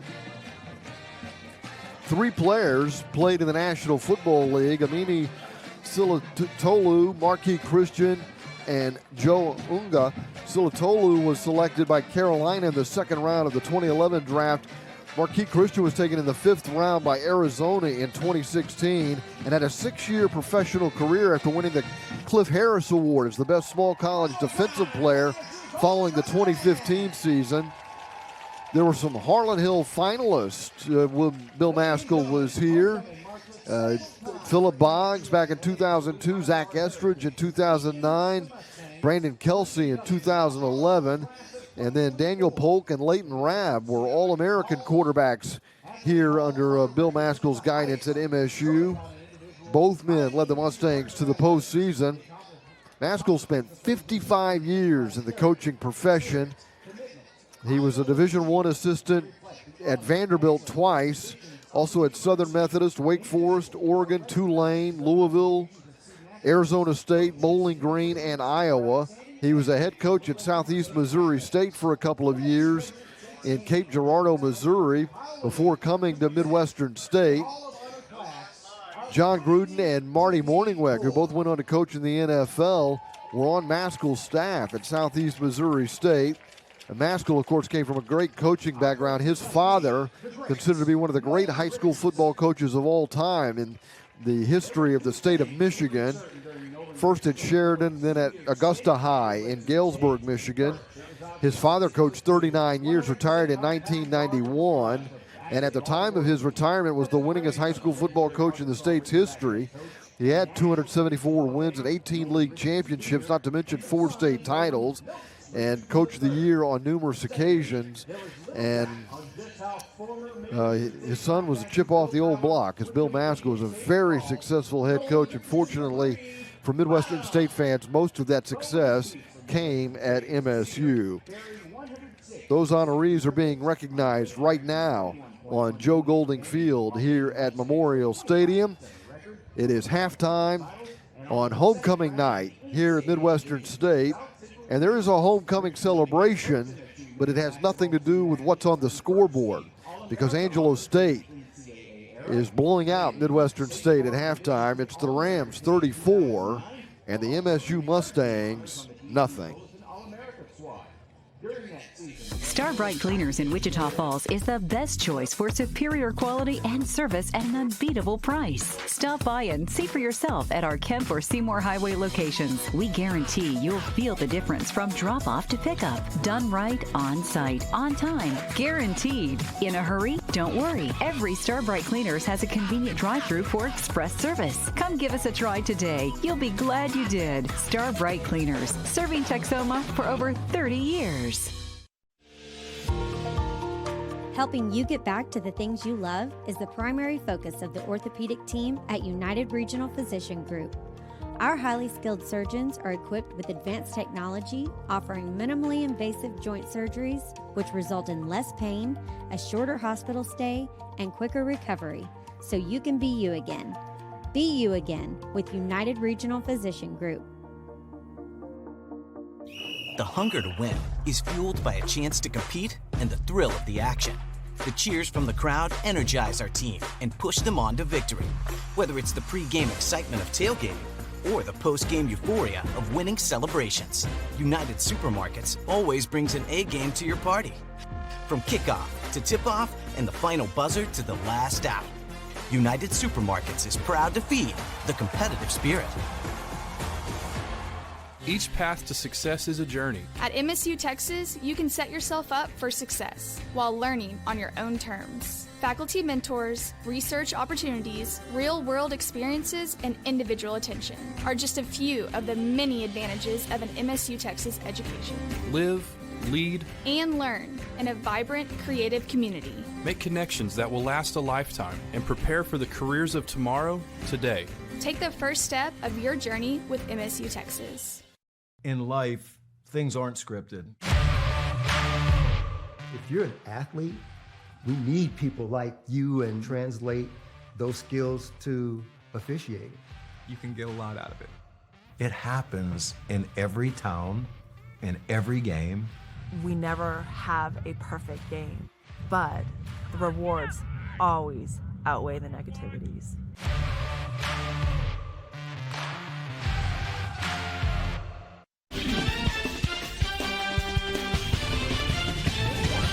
Back here at Memorial Stadium where the halftime festivities continue, Angelo State leads Midwestern State 34-0, but there was some good news for Midwestern State fans today. Men's soccer picking up a victory today, shutting out Sul Ross State in their first ever visit to Sul Ross. First time they ever played Sul Ross at all, as Sul Ross is a new member of the Lone Star Conference. Midwestern State improving to 9-1-3, now 4-1-1 in conference play. Sul Ross falls to 6-6-0. They're 2-3-0 in conference play. If you were with us during our coverage of volleyball, we had reported that Mary Escobar scored a goal. That was changed in Alpine today, and Samuela Maroney scored twice. Cooper T. and Mary Escobar assisting on the first goal in the 65th minute, and then Maroney scoring again about 2.5 minutes later. Jaime Villagomez getting an assist, as Maroney now has 7 goals this season for Midwestern State. Mary Escobar getting an assist but not a goal, so he has 12 goals this year, and he has 56 goals in his career. He's too shy of tying the school record as the all-time leading goal scorer here at Midwestern State. It certainly seems inevitable that it is going to happen, but it did not happen today in Alpine. But Midwestern State gets a clean sheet. That's back-to-back clean sheets for Midwestern State. They played a scoreless draw with Dallas Baptist in their midweek match at Staying Park, and they get a 2-0 victory over Sul Ross State today. So Michael Meacham has been preaching that he wanted clean sheets. Well, back-to-back clean sheets now, and a big test coming up next week as Midwestern State will face an old rival in Canyon at the pitch. It'll be West Texas A&M hosting Midwestern State. Those two teams played in a non-conference match at Staying Park back in late September, and Midwestern State won that game 2-1. This time, it'll count in the conference standings. The Midwestern State men's soccer team will be back home Wednesday, October 30th, the day before Halloween, the night before Halloween. They'll be at Staying Park hosting Lubbock Christian. There was more good news today for fans of Midwestern State athletics, and that came from D.L. Ligon Coliseum, where Midwestern State got a third straight sweep under the dome. Remember, 2 weeks ago, Sul Ross visited Midwestern State, and the Mustangs won in straight sets, 25-17, 25-18, and 25-16. Then last night, St. Edwards was here, and Midwestern State got another sweep, handling the Hilltoppers, 25-17, 25-18, and 25-21, as Midwestern State hit 224 last night. Riley Rabideau had 13 kills. Isabella Dickens had 6 blocks in that game. Elena Guerrero finished with 19 assists and 13 digs. Demi Stauffenberg led the team with 16 digs last night, and Amy DeWalt had 11 digs in that contest. This afternoon, Midwestern State returned to Gerald Stockton Court at D.L. Ligon Coliseum to face St. Mary's. St. Mary's has had some injury woes as of late. They lost 3 pivotal players in their previous 3 matches. They had a 3-match losing streak. Well, it's a 4-match losing streak now because Midwestern State hits 300 today en route to a sweep of the Rattlers, winning 25-14, 25-19, and 25-23. Riley Rabideau getting 16 kills. She also had a couple of aces today. Midwestern State served up 5 aces in the match. Elena Guerrero had 20 assists, had 2 aces. Guerrero also had 7 more digs tonight, and Brooke Parker had an ace as well. And Parker finished with 16 assists. Midwestern State got 3 blocks from Gabby Oos, a couple from Riley Rabideau, and a couple from Ariana Fields. And one of the things that Stephanie Radecki was most happy about at the end of the match today was how well Midwestern State has been blocking. So adding to their defensive presence, they're already one of the best teams in the Lone Star Conference in terms of getting digs, and DeWalt led the team in that category today with 11, and Rabideau had 10, and Elena Guerrero, as we mentioned, had 7 more. So Midwestern State taking advantage a little bit of St. Mary's problems. The Rattlers hit 156, And that's hitting 250 in the third set. They hit just 086 in the second and 065 in the first set. And Midwestern State won the side-out points more than 60% of the time today en route to a straight set victory. The Midwestern State women's soccer team was on the road today. We mentioned this a moment ago. They were at St. Edwards, and Midwestern State had not lost since that non-conference game in Joplin back on September 20th when they fell 1-0.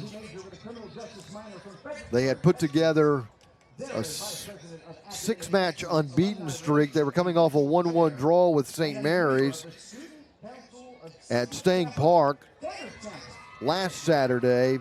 Today, on the hilltop in Austin at Lewis Chin Family Field, Alyssa Garcia scored in the 80th minute, and St. Edwards came away with a 1-0 victory.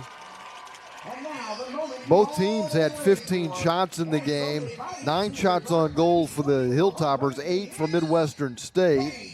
Midwestern State had 10 corner kicks compared to 4 for St. Edwards. There were 18 fouls, 10 committed by Midwestern State, just 3 in the second half. Mustangs not able to find the back of the net, and they are shut out today by St. Edwards. 1-0. Midwestern State now 7-2-3 overall, 3-1-3 in conference play. St. Edwards is 4-6-2 overall. St. Edwards is 2-4-1 in the Lone Star Conference. In Lone Star Conference football today, West Texas A&M defeating Eastern New Mexico 42-24. Western Oregon is in Odessa taking on UT Permian Basin. And with 11:20 to play in the fourth quarter, the Falcons lead Western Oregon 27-20. Western Oregon came into today, along with Angelo State, as the only two teams who had not lost through 4 conference games. Central Washington was beat by Permian Basin last week, shutting out Texas A&M Kingsville tonight with 8:05 to play in the third quarter. Midwestern State's next opponent, Central Washington, leads the Javelinas 17-0. The Javelinas were shut out last week by Angelo State 38-0. Western New Mexico is taking on Sul Ross State tonight. That's the only other action in the Lone Star Conference, and we don't have a score to report from Alpine, where the Midwestern State men's soccer team won today 2-0. Women's soccer team losing in Austin 1-0, and the volleyball team getting a sweep of St. Mary's. That's what's happening around Midwestern State University. It's homecoming night at Memorial Stadium. Not a happy homecoming to this point, at least not on the scoreboard. Angelo State is leading Midwestern State 34-0. Are you mild or spicy? I beg your pardon? Are you mild or spicy? When you go to Taco Casa. Taco Casa has the super nachos, tacos, and burritos you want and more. Get your mild or spicy at Taco Casa on Southwest Parkway at Taft and on Maplewood at Lawrence and Wichita Falls and in Vernon. For a minute there, I thought maybe you were flirting with me. Taco Casa has lots of what you like. Go Mustangs! We've invented a new messaging system using the crisp sounds of Bud Light. Crisp Code, Football Edition. This is how you say, game tonight. Bring Bud Light. Fantasy fees are due. That's it for today. Brewed with no corn syrup. Bud Light, crisp. Enjoy responsibly. Bud Light Beer, Anheuser-Busch, St. Louis, Missouri. At First Bank, we've been working with families and local businesses to help achieve their goals for generations.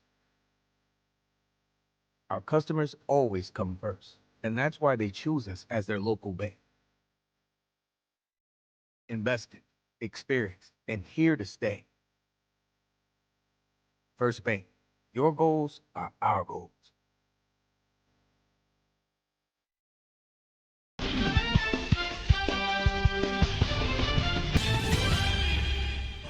We're at Memorial Stadium in Wichita Falls on a really comfortable, slightly breezy fall night. Midwestern State is kicking off to start the second half, trailing Angelo State 34-0. The kick is out of the back of the end zone, and it's a touchback.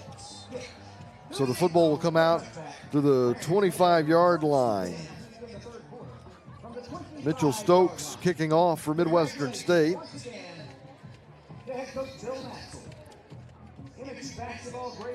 Braden Fuller completing 13 of 15 passes for 117 yards in the first half with a touchdown and no interceptions. The 6'3 junior out of the shotgun has two receivers on each side and a running back to his right. The first play of the third quarter is a pass dumped over the middle, and that pass is caught by Cameron Dishler, the 6', 200-pound sophomore out of Orangefield, who rushed for 40 yards on 7 carries in the first half and has now caught 4 passes. He picks up 7 yards on this reception. And at the 32-yard line, it's 2nd down and 3. A pass over the middle complete at the 50-yard line, racing into Midwestern State territory and getting all the way to the Midwestern State 27-yard line. Kyle Bradford, the junior from Prosper. First down, Angelo State. Fuller just keeps picking Midwestern State apart.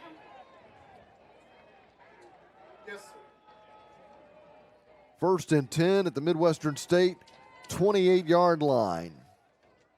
A 40-yard pass completion. Carson Roper making the tackle at the Midwestern State 28.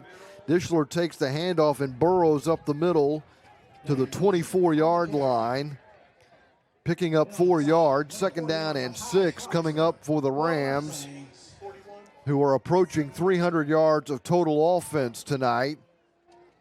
And pretty good balance through the air and on the ground.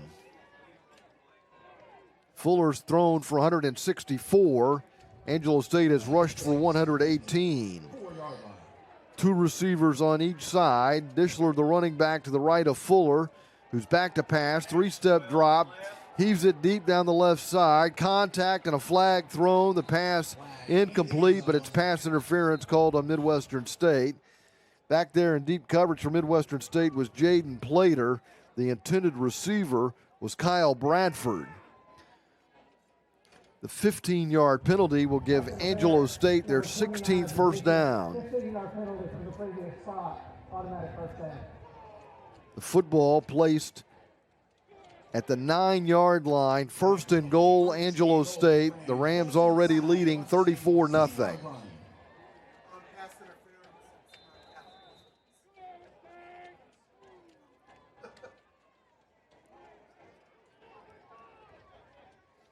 Bradford is the receiver to the left side of the formation. Williams is out wide to the right.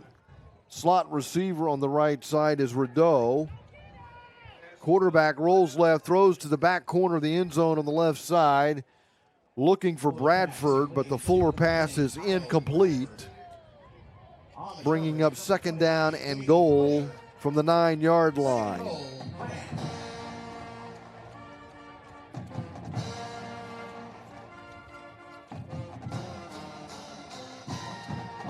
Alex Wyatt, a tight end, is one of 3 receivers lined up on the left side. Over there with Rideau and Bradford. To the right side of the formation is Williams. Handoff to Dishler. Gets to the line of scrimmage. Tackled there by Jordan Crawford, the senior out of Southfield, Michigan. Less than 13 minutes to play in the third quarter. Angelo State up 34-0. This is the first possession of the second half. They've moved 66 yards on 5 plays. They've thrown for 47 and rushed for 4, picking up a couple of first downs. Fuller back to pass, rolls right.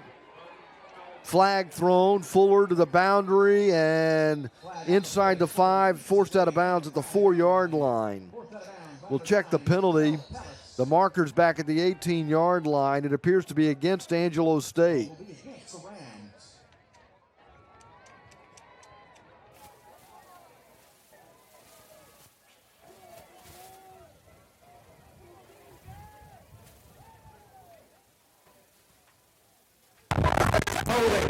Number 77 on the offense. Holding called on Jacob Long. Jacob Long, the right tackle for Angelo State, gets called for the holding penalty. Angelo State erupted for 27 points in the second quarter. They lead 34-0, threatening on their first possession of the third quarter. They've got it 3rd and goal at the 20. Fuller back to pass. He's 15 of 18 for 164 yards. Flushed left, looking downfield, being pursued. He's outside the pocket. He'll throw it beyond the line of scrimmage, out of bounds, avoiding the sack as he was pursued by Braden Robinson. So 4th and goal from the 20.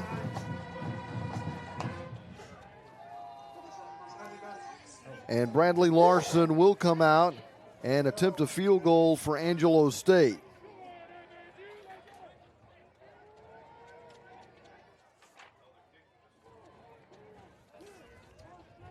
This will be a 36-yard effort.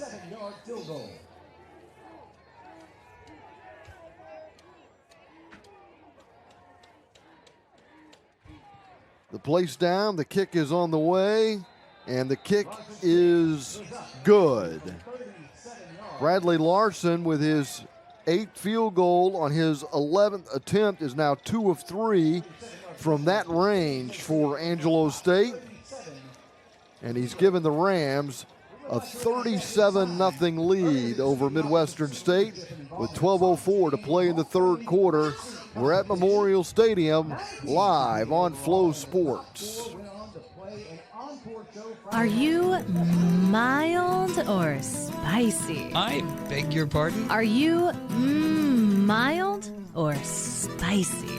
When you go to Taco Casa. Taco Casa has the super nachos, tacos, and burritos you want and more. Get your mild or spicy at Taco Casa on Southwest Parkway at Taft and on Maplewood at Lawrence and Wichita Falls and in Vernon. For a minute there, I thought maybe you were flirting with me. Taco Casa has lots of what you like. Go Mustangs! We've invented a new messaging system using the crisp sounds of Bud Light. Crisp Code, Football Edition. This is how you say, game tonight. Bring Bud Light. Fantasy fees are due. That's it for today. Brewed with no corn syrup. Bud Light, crisp. Enjoy responsibly. Bud Light Beer, Anheuser-Busch, St. Louis, Missouri.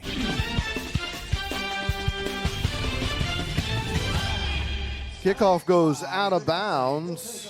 So Midwestern State will get good field position after the 7-play, 55-yard drive that led to Bradley Larson's 37-yard field goal, giving Angelo State a 37-0 lead here at Memorial Stadium. After careful deliberation of the judges, here are the results, winning the overall award for best coach. So the football will be placed down at the Midwestern State 35-yard line. Andrew Knabel, 5 of 13 for 47 yards. Devin Cross has carried the ball 8 times for 16 yards. 5 different receivers have caught passes for 62 yards.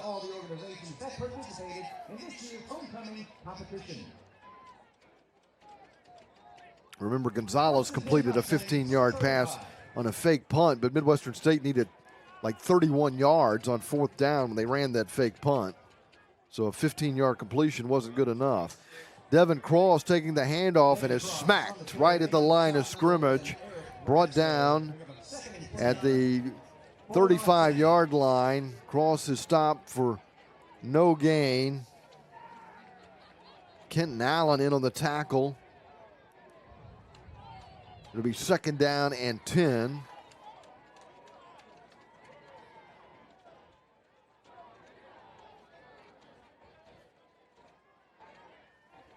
Knabel's got 2 receivers flanked each side of the formation with a running back to his left. Fires right, completes the pass at the 40-yard line.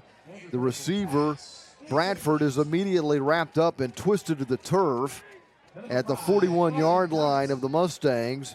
Making the tackle for Angelo State was Jatavian Neal, a junior out of Port Arthur Memorial. Third down for Midwestern State, and the Mustangs are only 1 of 9 on third down tonight.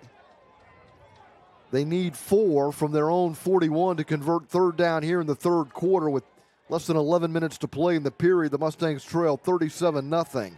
Knable with a belt-high snap, drops back to pass and throws deep right. One-on-one coverage, a leaping effort by Adam Johnson, but he's not able to make the catch at the 25-yard line as he was covered by Neal. It's an incomplete pass that brings up 4th and 4 and brings out Dylan Gonzalez and the Mustang punting unit. Gonzalez punting for the 7th time tonight.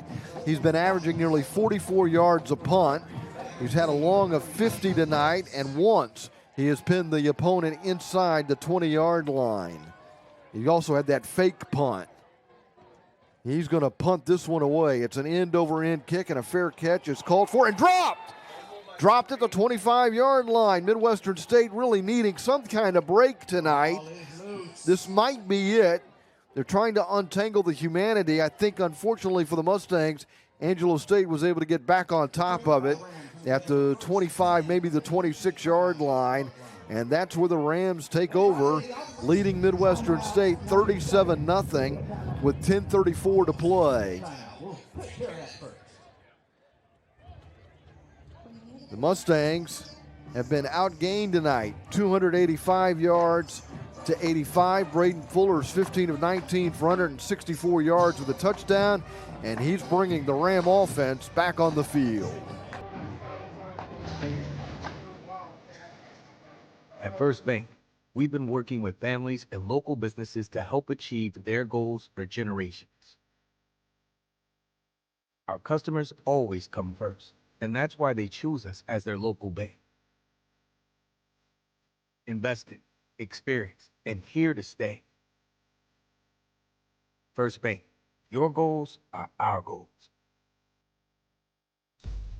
At Orthopedics Express, our primary focus is delivering exceptional care to patients with orthopedic injuries, such as sprains, strains, broken bones, and joint pain. You'll receive the expert care you need when you need it most. Simply walk in or schedule an appointment through MyChart. Located inside the Center for Advanced Orthopedics, Orthopedics Express is your fast track to orthopedic care.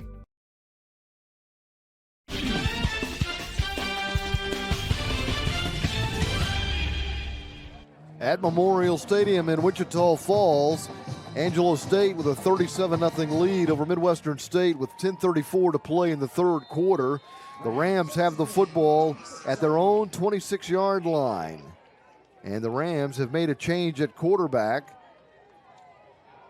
And the Rams run a little bit of a trick play, and the ball gets scooped up off the ground. They were trying to snap it to a back. It went off his thigh, and Anthony Jones picked it up and carried the football to the 37-yard line, picking up a first down. So chicken salad for Angelo State. Everything going the way of the Angelo State Rams tonight. 1st and 10 at their own 37-yard line.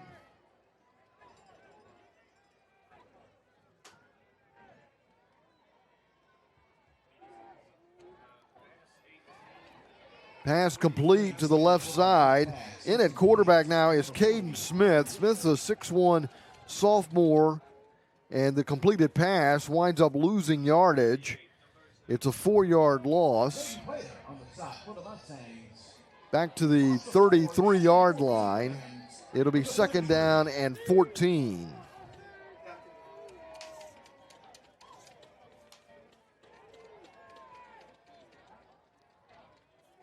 Smith gets the snap, drops back, throws right, completes the pass at the 34-yard line. Picking up where Fuller left off, he completes a pass to Dishler. Dishler, who's rushed for 43 yards on 9 carries, catches his 6th pass of the night and has it at the 40-yard line. Angelo State in their own territory, 3rd down and 7. The Rams tonight, 1 of 6 on 3rd down. 3rd and 7 from the 40-yard line.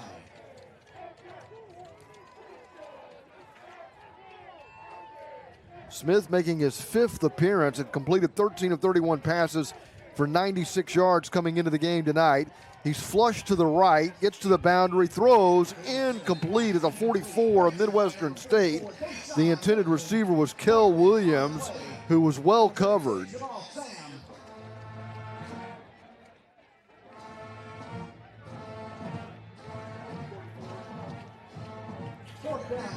So with the football at their own 40-yard line, facing 4th down and 7, Angelo State will punt.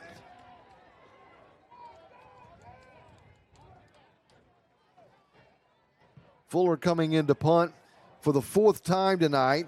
He's been averaging 51 yards a punt. Green inside the 20 returns this one. Up the middle to the 30. Cuts left and then is tackled from behind at the 34-yard line. And 2 men are down. Green is down at the 35. And Dishler was down at the 40 for Angelo State. Green is shaken up.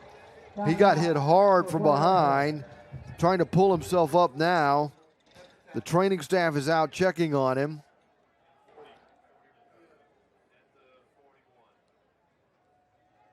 Green appears to be okay. He's up now. May have knocked the wind out of him, as it was a shocking blow coming from behind, I'm sure. Might have got him in the kidneys.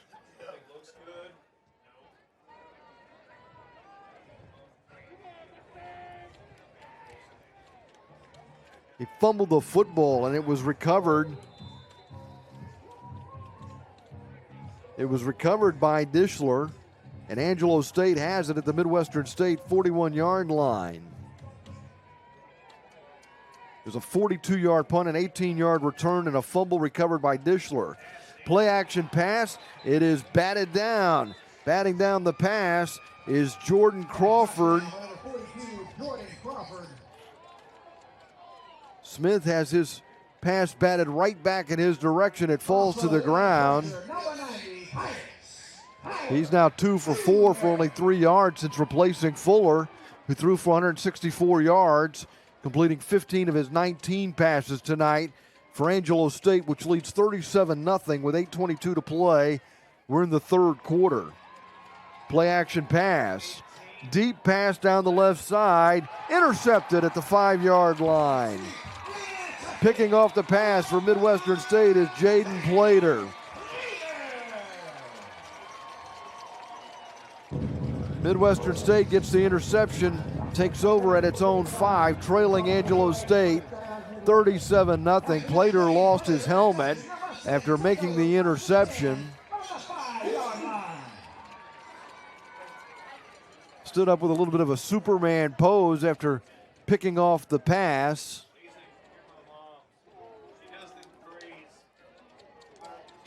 I believe Rideau was the intended receiver. It was Anthony Jones was the intended receiver. Plater gets the interception. Midwestern State taking over at its own 5-yard line. Knable 6 of 15 for 53 yards. Has Jalen March lined up to his right. Puts a wing on the right side.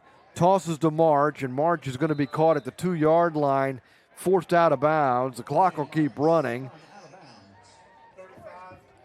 Making the stop for Angelo State was Quentin Lucas.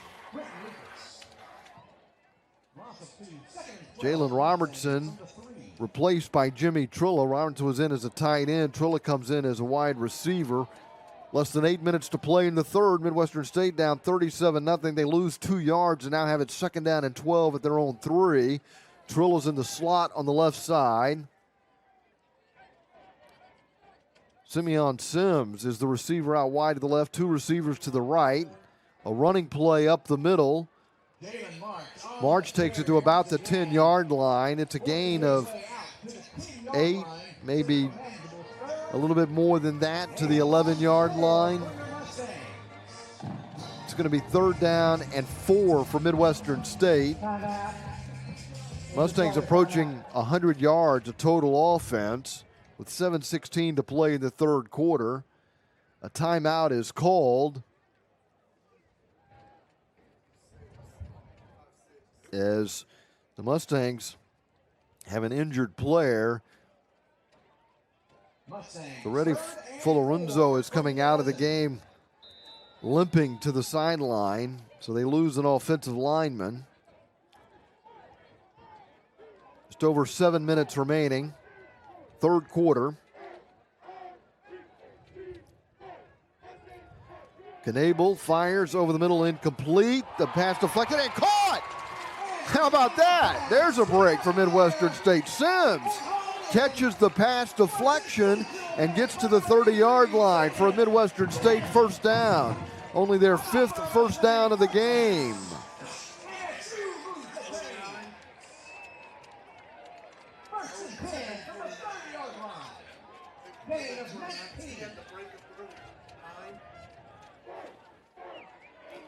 Pass was deflected by Kenton Allen. Fortunately for Midwestern State, Sims caught it. Midwestern State has it 1st and 10 at its own 30.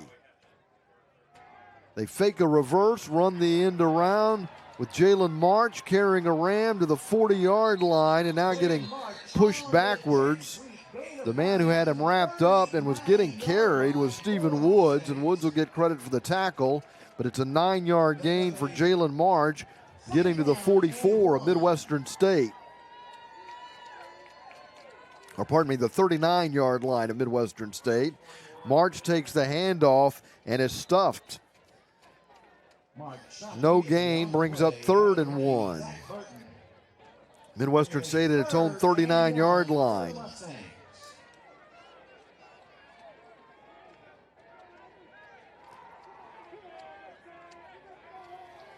Bradford, White, and March coming out of the game for Midwestern State as they go with a jumbo package. Robertson is in as a tight end. Sims is the receiver, split to the left. 2 tight ends on the right side. Robertson goes in motion left to right. Knable fakes the handoff and runs and carries the ball across the 50. Tackled at the 48-yard line of Angelo State. The tackle made by Marquise Brown. Brown, a 6'4" defensive back, a junior out of Hillsboro, Oregon. 1st and 10, Midwestern State at the Angelo State 48-yard line. This drive started following the interception back at the Midwestern State 5. They're now in Angelo State territory, 1st and 10 at the 48. Handoff taken by Christian Alaji. Christian Alaji, a 6'2" junior out of Baytown, takes it to the Angelo State 44-yard line. From there, 2nd down and 6 for Midwestern State. Mustangs looking for their first points. Angelo State had 7 in the first quarter, 27 in the second quarter. They've kicked a field goal here in the third and lead 37-0. Alaji carries it up the middle. He's tackled at the 42-yard line. And Midwestern State once again facing 3rd down. They've only converted 3 of 12 tonight on 3rd down. They're 0 for 1 on 4th down. They ran that fake punt where Gonzalez, the punter, completed a 15-yard pass, but that wasn't nearly enough for the first down. Sims split to the left. Wingbacks on either side. Fake the handoff to Elijah. Knable running. Little stutter step at the 35 and then a slide at the 31. The slide began at the 33 and that's where he's marked down. Picking up a first down for Midwestern State. They're now 4 of 13 on 3rd down.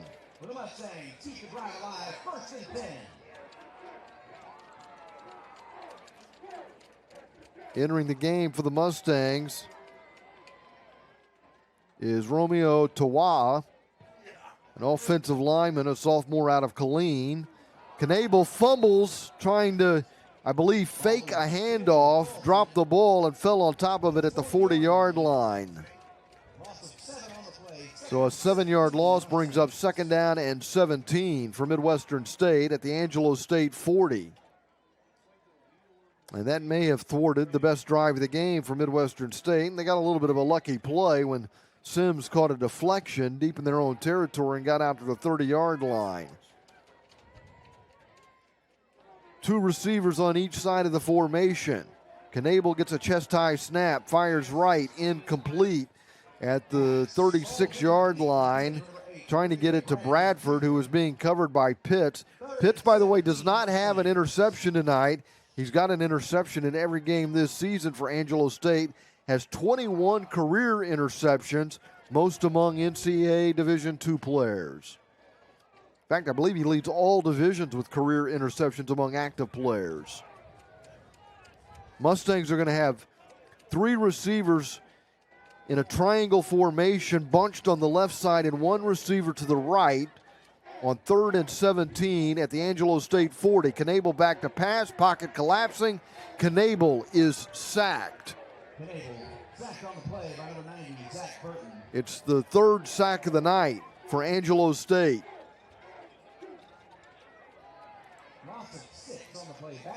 Getting to Knable was Zach Burton, a 6'2", 250-pound junior out of San Diego, California. So Gonzalez is on to punt. Gonzalez punting for the 8th time tonight. Kingsville had to punt 11 times last week. Gonzalez, on another 4th and long, decides he's going to try to pick it up with a run, but there's too much yardage needed. And he's going to be tackled at the 29-yard line. That's where Angelo State will take over. He needed to get to about the 23. I mean, he had a lot of room to run, and he runs pretty well for a punter. But that's not good enough. It's not like he's got world-class speed. And he had a lot of ground to gain, and he comes up 6 yards shy, and the ball is turned over on downs. With 1:30 to play in the 3rd quarter, Angelo State leads Midwestern State 37-0. Hey, football fans, leave the Hail Marys for the game and go for the sure thing when it comes to satisfying your craving. When you pick up Raising Cane's for game day, all you have to worry about is the score, because we've got the food covered with fresh, never-ever frozen chicken fingers, cane sauce, and jugs of freshly made tea and lemonade. Our chicken fingers are always hand-battered and cooked to order, so no matter the score, you'll always win. Raising Cane's Chicken Fingers, one love. United Regional Sports Medicine provides athletic training services to help athletes perform at peak condition and avoid injuries. But if an injury does occur, we'll provide quick access to top sports medicine physicians for injury diagnosis and treatment. Our goal is your goal, to get you back to your sport safely and as quickly as possible. Be in the game again with United Regional Sports Medicine.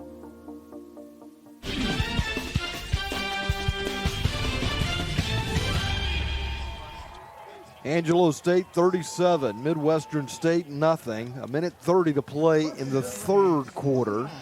Angelo State has the football at its own 28-yard line after Diego Gonzalez gained 17 yards on a fake punt, but was 6 yards shy of a 1st down. Angelo State goes with the ground game.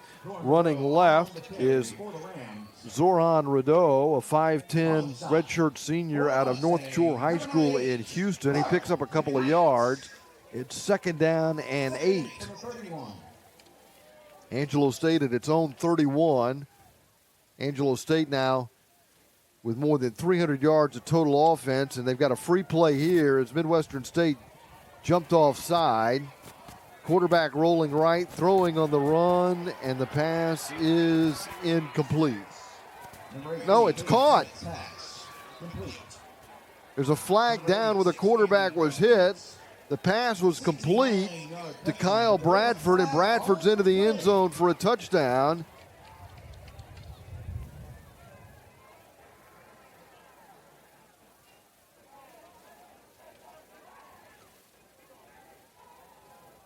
I really thought Caden Smith was just throwing the ball away, and he ended up completing a pass to Bradford, who's in for a score, and it's Now 43-0.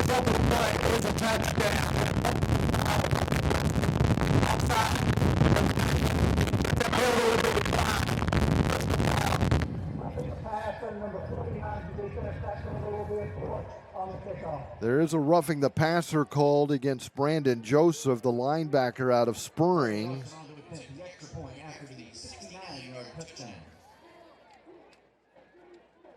Larson on to try the extra point. That's a 69-yard touchdown pass. It was Anthony Jones who caught it and raced to the end zone on a play where it looked like Smith was just trying to throw it away, but Jones caught it. And it's 6 more, maybe 7 more on the board. It's a 2-play, 71-yard drive. And Angelo State now closing in on 400 yards of total offense. Midwestern State with a pedestrian 151 yards of total offense. The extra point is added by Larson, and Angelo State now leads at Midwestern State with 48 seconds to play in the third quarter, 44-0. I've seen a lot of Texas out on the open road, from up in Amarillo down to San Antonio. No matter where I travel, one thing remains the same. Everybody loves Ford here in the Lone Star State. Ford is the best in Texas. Time to try some Golden Chick. These are our famous Wicked Wings. 6 wings in a roll for just $6.99. Or make it a combo for $8.99. Got to be good for my money. Perfect. I don't actually love wings, but these are really good. Juicy? How's the spice for you? I like that. Yeah? When it's this spicy, you need something icy. Get a 24-ounce cherry, blue raspberry, or Dr. Pepper icy for just $2.99. They love it. We've made some new fans. Spread the word. We will.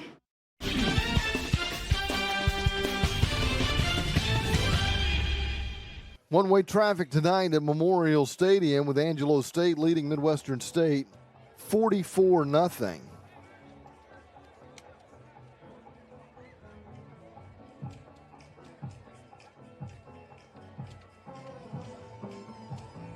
Someone from the Angelo State bench area has been loaded into an ambulance, but I'm not sure who that is. And right now the ambulance in the south end zone.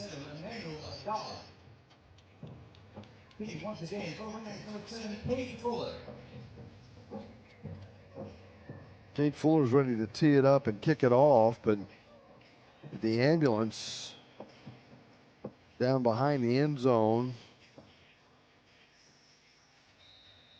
Play will resume.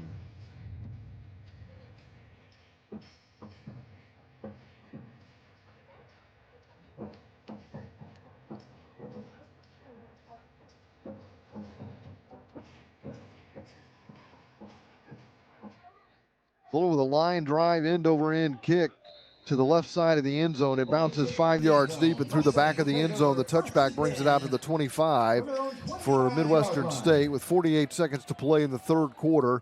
Midwestern State is trailing 44-0. They've been outgained 370 yards to 151. Knable 7 of 17 for 72 yards with 1 interception, and that was the first drive of the game.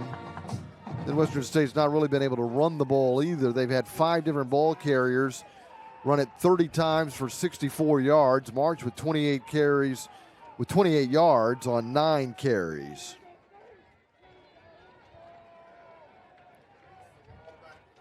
MSU's putting 3 receivers to the field side and 1 to the boundary side left. They run an end around to Devin Cross. Cross gets out to the 31-yard line. He picks up 6 yards. It'll be 2nd down and 4 for the Mustangs.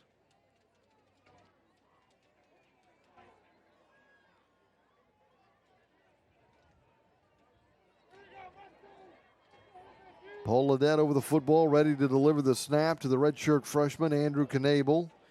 As White comes in motion out of the slot on the right side left, now goes back right. And the handoff goes to Devin Cross. Gets to the line of scrimmage, spins, backpedals across the 35 to the 36-yard line before the Rams are able to take him to the ground. That's the final play of the third quarter. 10 more points in that period for Angelo State. The Rams leading Midwestern State 44-0. This is Midwestern State football live on Flow Sports.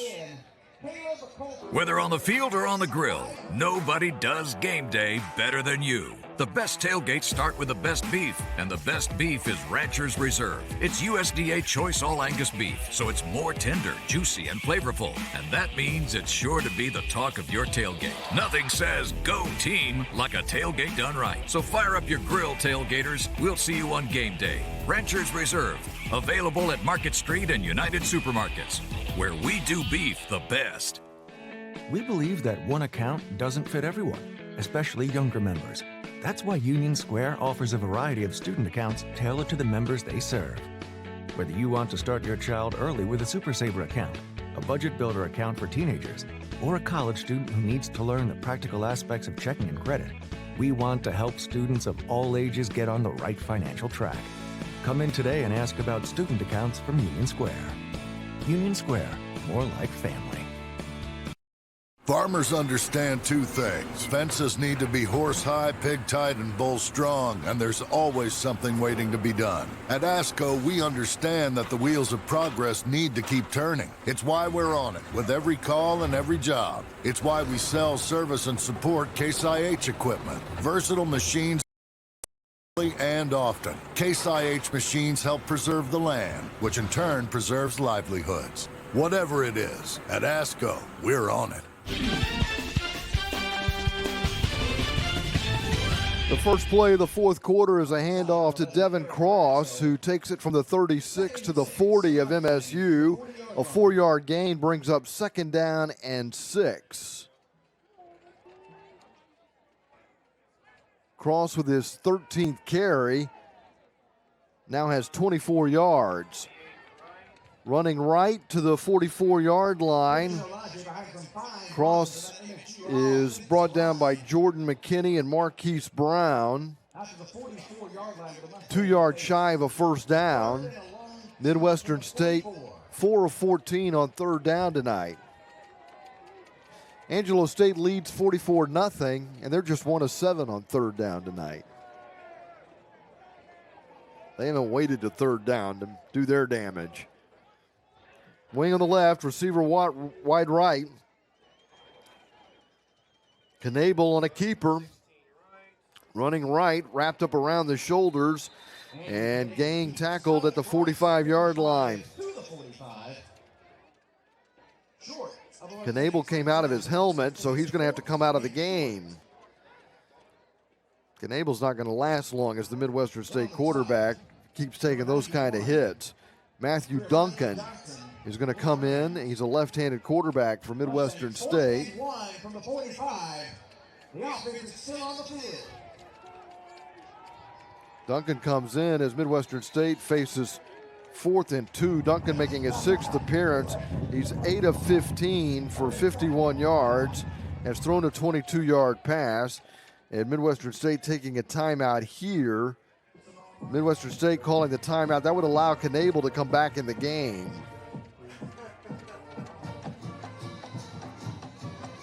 13:20 to play here in the third quarter. The Midwestern State men's soccer team getting a victory today on the road at Sul Ross. Their first ever game in Alpine against the Lobos. And Midwestern State coming away with a 2-0 victory. Samuel Maroney scoring twice in that game for Midwestern State. The news wasn't as good for the women's soccer team. They lost at St. Edwards today, 1-0. The Midwestern State volleyball team has a 3-match home winning streak. In fact, they've won 9 straight sets at home after sweeping St. Mary's today. The Midwestern State football team coming into tonight 3-3. but trailing 4-2. Angelo State, who's looking for a 5th straight win and well on their way to that victory, up 44-0 with 13:20 to play. Midwestern State 4th and 1 at its own 45. And Angelo State will deny Midwestern State a first down.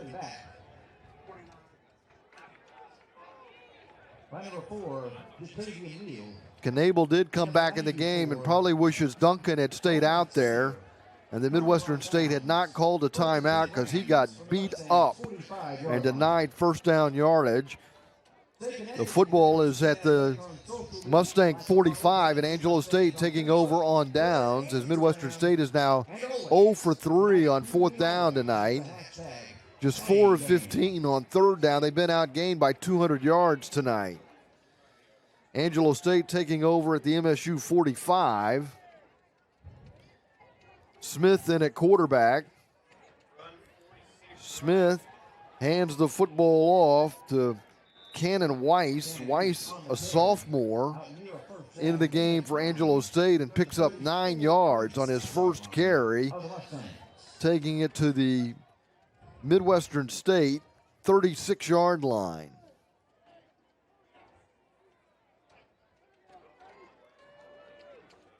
That's the first carry of the season for Weiss. And he'll get it again. And he runs up the middle for a first down to the 29-yard line.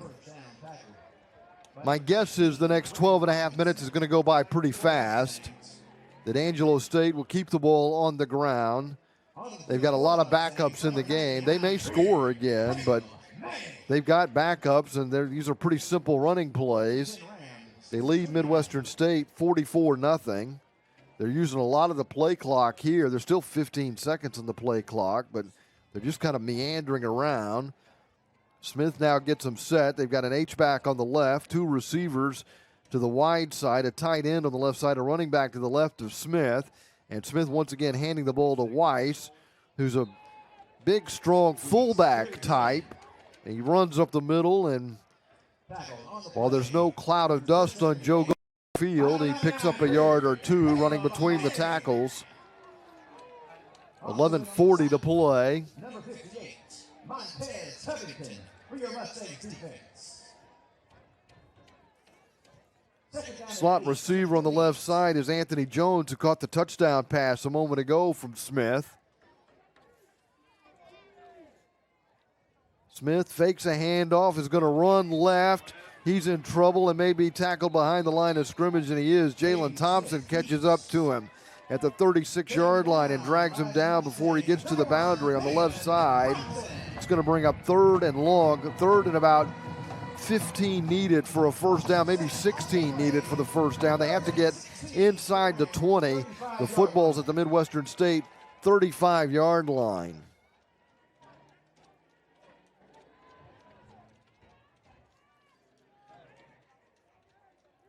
Darius Reed is the running back now.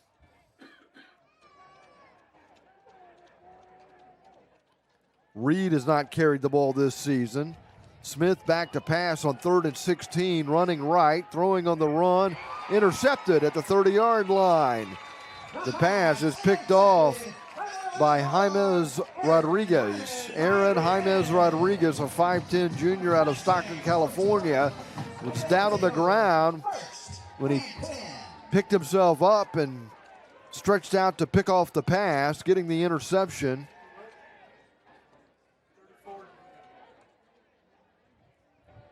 Second interception of the night for Midwestern State. Each team now with 2 turnovers, but not all turnovers are created equal. Angelo State intercepted the pass of Andrew Knable on the opening drive and returned it to the 1-yard line and scored on their first play from scrimmage tonight offensively. Took a 7-0 lead and have never trailed. Running right is Devin Cross, and he is buried. Making the tackle is Jordan McKinney. McKinney, the senior out of Waco, La Vega, makes the tackle at the 28-yard line, 2nd down and 12. A little more than 10 minutes to play. Duncan is in at quarterback now. Knable might have been a little bit shaken up after he was taken down on that 4th down run.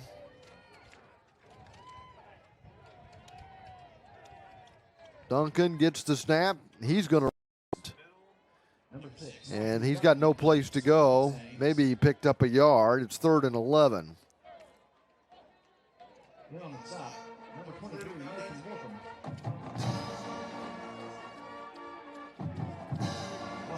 Midwestern State probably is not going to be in a huge hurry. Facing 3rd and 11 here. They're 4 of 15 on 3rd down tonight. 3 receivers to the wide side. Bradford to the boundary short side right. Green, Trilla, and White are the 3 receivers on the left. And good to see White in the game. He got hit earlier on a fumble. He got hit from behind.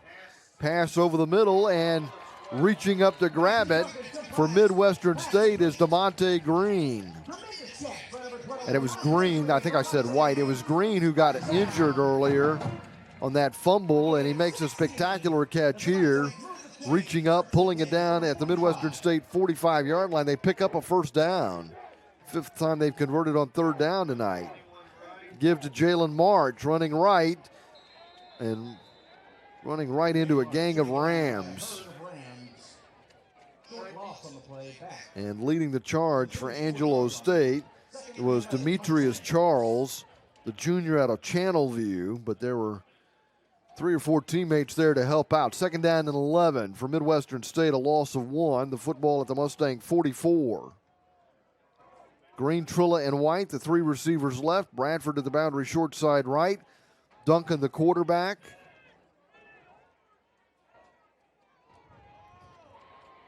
Ledette delivers the snap. Duncan hands off to Devin Cross, who darts to the 49-yard line.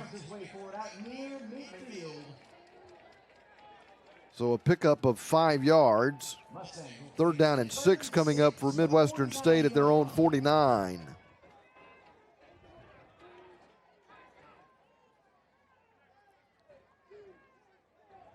Midwestern State has only averaged a little more than 2 yards a carry tonight. We knew this Angelo State defense was good, and they could be pitching another shutout here tonight. Duncan back to pass. The lefty fires over the middle and completes the pass to the 40-yard line. Bradford makes the catch and then is wrapped up by Xavier Walton.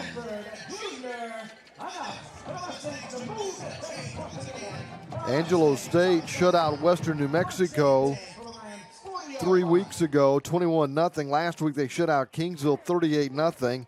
Permian Basin got 7 points against them, lost 36-7 on their home field 2 weeks ago. So this could be the 4th game, and in that span, Angelo State may only give up 7 points. They dropped Jalen March for a loss here as March takes the handoff. He's met in the backfield by Quentin Lucas, a 6', 210-pound sophomore out of Manville High School. Midwestern State looking at 2nd and 13 at the Angelo State 43-yard line.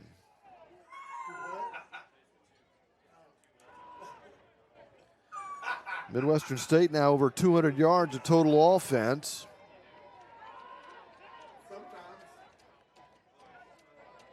Three receivers right, 1 left. Angelo State calling a timeout.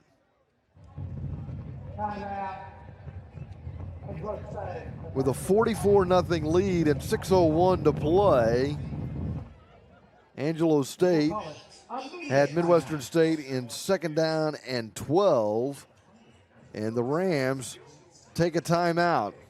The Rams spoiling homecoming tonight for Midwestern State, getting into the latter stages of the 4th quarter. The Rams routing the Mustangs 44-0 live on Flo Sports. Whether on the field or on the grill, nobody does game day better than you. The best tailgates start with the best beef, and the best beef is Rancher's Reserve. It's USDA Choice All Angus beef, so it's more tender, juicy, and flavorful. And that means it's sure to be the talk of your tailgate. Nothing says go team like a tailgate done right. So fire up your grill, tailgaters. We'll see you on game day. Rancher's Reserve, available at Market Street and United Supermarkets, where we do beef the best. We believe that one account doesn't fit everyone, especially younger members. That's why Union Square offers a variety of student accounts tailored to the members they serve. Whether you want to start your child early with a Super Saver account, a budget builder account for teenagers, or a college student who needs to learn the practical aspects of checking and credit, we want to help students of all ages get on the right financial track. Come in today and ask about student accounts from Union Square. Union Square, more like family.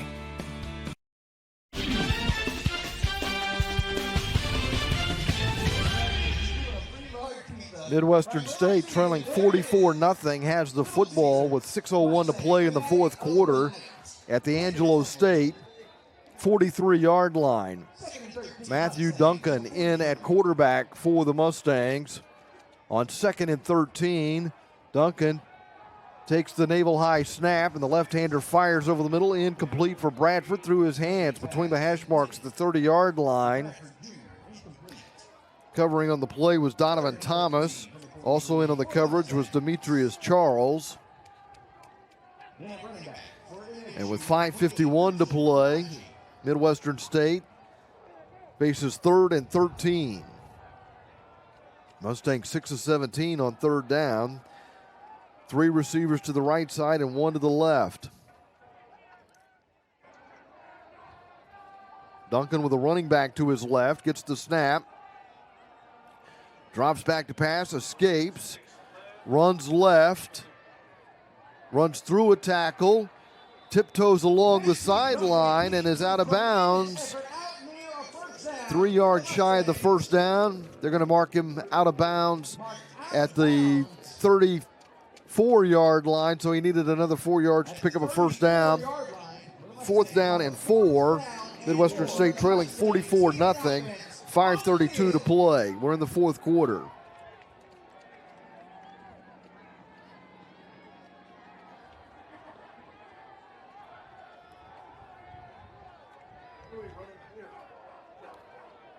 Midwestern State going forward on 4th down. They're 0 for 3 on 4th down tonight. They attempted 2 fake punts. Rich Renner calling timeout.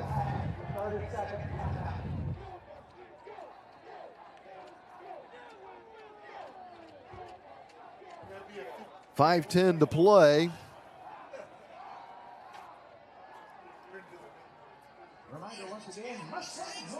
Next week, Midwestern State is on the road at Central Washington, and we'll have an audio-only broadcast of Midwestern State football for you that night, live from Ellensburg, where Midwestern State has never won in a couple of trips now since Central Washington joined the Lone Star Conference. Incredible vehicles and enjoy an afternoon filled with cars, fun, food, and excitement. Again, check out the Mustangs Motor Fest tomorrow at 3 p.m. on the MSU campus in the Aiken Auditorium parking lot, sponsored by Mustangs Motorsports and MSU Formula SAE. Midwestern State women's soccer will be home Wednesday night. We'll have that game for you live on Flo Sports as they host Oklahoma Christian. Midwestern State on 4th and 4. Duncan keeps it himself, and the quarterback crashes into the secondary, picking up a first down to the 24-yard line.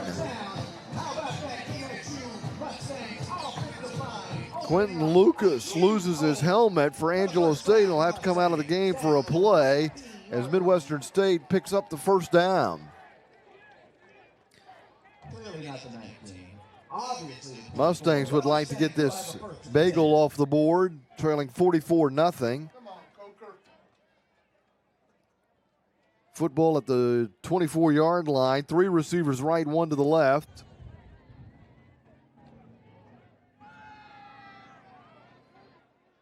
Ledette snaps to Duncan. The lefty fires left and completes the pass. Just shy of a first down at the 17-yard line.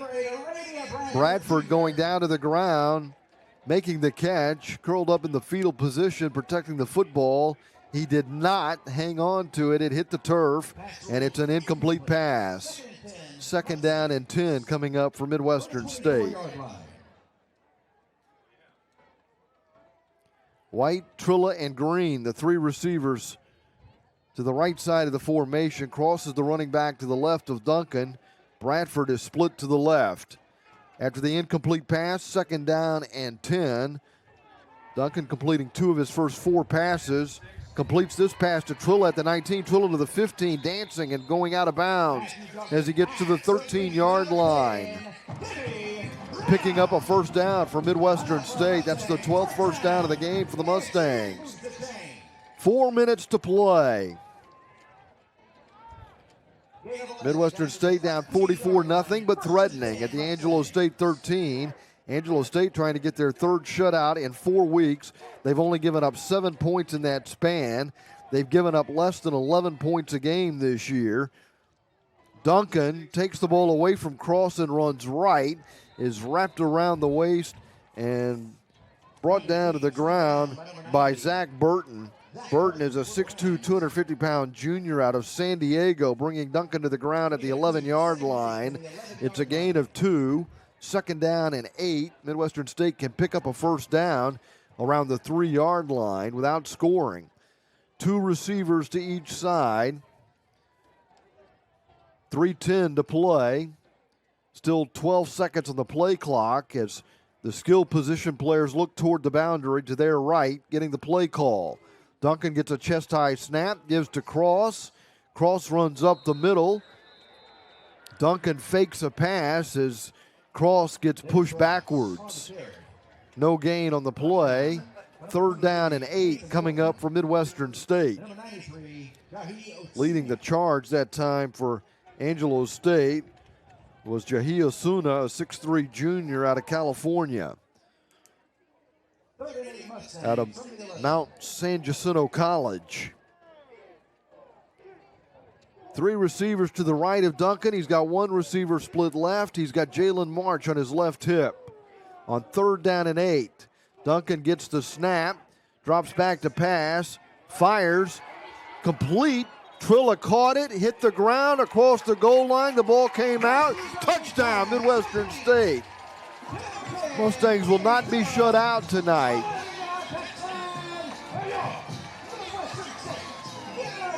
Jimmy Trilla's got his 2nd touchdown.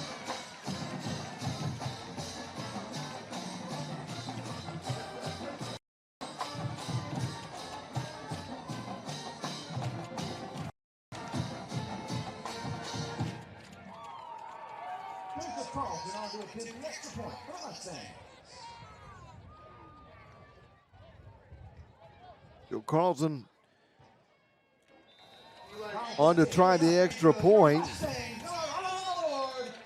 The extra point is good. And Midwestern State goes 70 yards, consuming 8:19 off the 4th quarter clock as they run 15 plays. Matt Duncan with an 11-yard touchdown pass to Jimmy Trilla, and then Joe Carlson adds the extra point. And Midwestern State is winning the 4th quarter, 7-0. Unfortunately, Angelo State scored 7 in the 1st quarter, 27 in the 2nd quarter, and 10 in the 3rd quarter. But Midwestern State putting together a nice drive. Angelo State with some backups in there, no doubt, but you know they wanted the shutout, and Midwestern State did not allow that to happen tonight at Memorial Stadium. So, a remarkable run by Angelo State continues. Permian Basin was able to score 7 against Angelo State, who shut out Western New Mexico, Texas A&M Kingsville. Since September 21st, they've got 2 shutouts, and now they've held 2 opponents to just 7 points. The most they've allowed this year, the 21 that Fort Hays State scored in a 21-7 victory. They lost 17-12 at Emporia State. They beat Eastern New Mexico 26-20 and then began this month-long run of some remarkable defense where they've now allowed just 14 points in their last 4 games. But a long shutout streak ends as Jimmy Twilla catches an 11-yard touchdown pass from Matt Duncan, and that caps a 15-play, 70-yard drive that took 8-19 from Midwestern State. And after the kickoff, Angelo State has it at the 25-yard line. Angelo State's got 300 yards of offense. Fuller was 15-19 for 164 yards passing. Smith has come in and completed 3 of 7 passes for 72 yards. But they're just running the football now. This time they hand it off to Darius Reed, the junior from Houston. Picks up 4 yards. It'll be 2nd down and 6 from the 29. Less than 2 minutes to play. And with that, we get the 2-minute timeout. Minute 59 remaining here at Memorial Stadium. Midwestern State trailing Angelo State 44-7.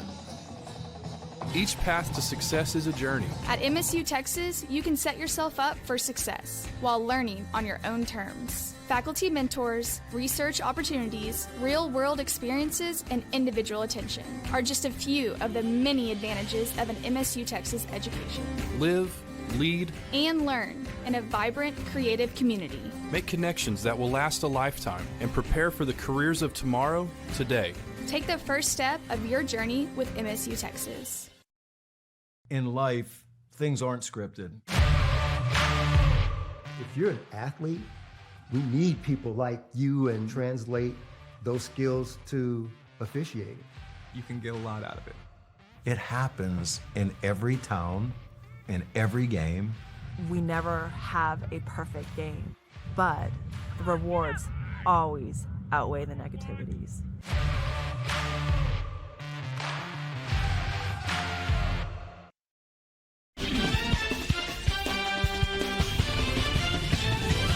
Mustangs on the road next week at Central Washington.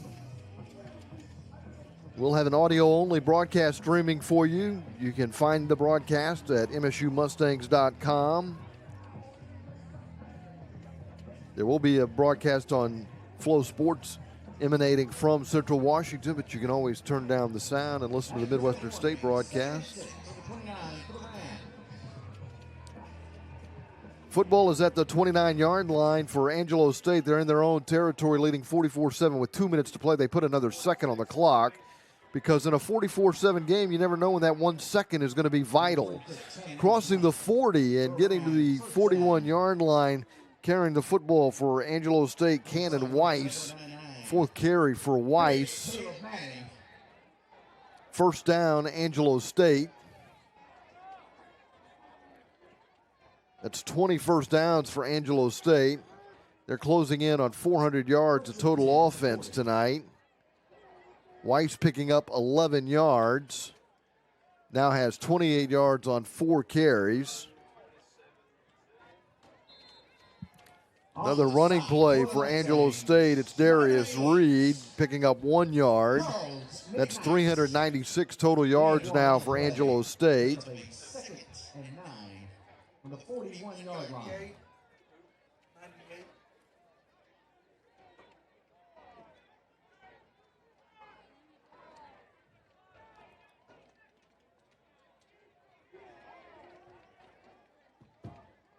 Clock rolling, less than a minute to play now. Angelo State at the 41. They're headed into victory formation now. Well, the last thing you want to see on homecoming night is the opponent in victory formation, but this is going to be the 3rd straight win in this series for the Rams. They won here 2 years ago, 37-19. Last year in San Angelo, they beat Midwestern State 27-12. Midwestern State's last win in this series was in 2021 when they pulled out a 35-17 victory in San Angelo. The Rams now have won 4 of the last 5 meetings. Midwestern State had won 4 straight from 2015 through 2018, but the tone of this series has turned, and it's dominated these days by Angelo State. Midwestern State still leads the all-time series 16-11, but they fall to 3-4 on the season as Angelo State wins the game tonight 44-7. And the Mustangs are at Central Washington next week. Angelo State improves to 5-2 overall, and they remain undefeated in conference play at 5-0.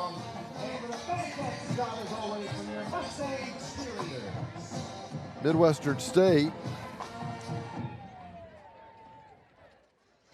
on a night where they honored Bill Maskell, their longtime head football coach, and put him in the Hall of Honor, fell short tonight against their Lone Star Conference rivals from San Angelo.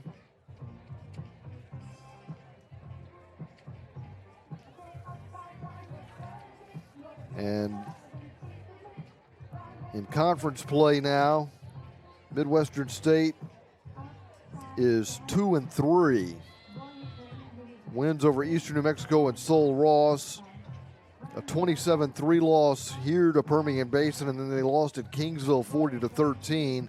Tonight beaten at home by Angelo State 44-7. And next week, it's Central Washington on the schedule.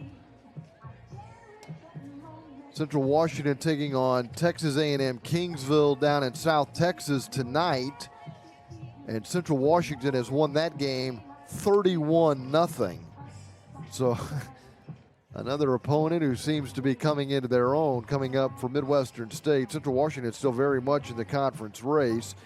Western Oregon was the other team that came into the night 4-0 in conference play, along with Angelo State.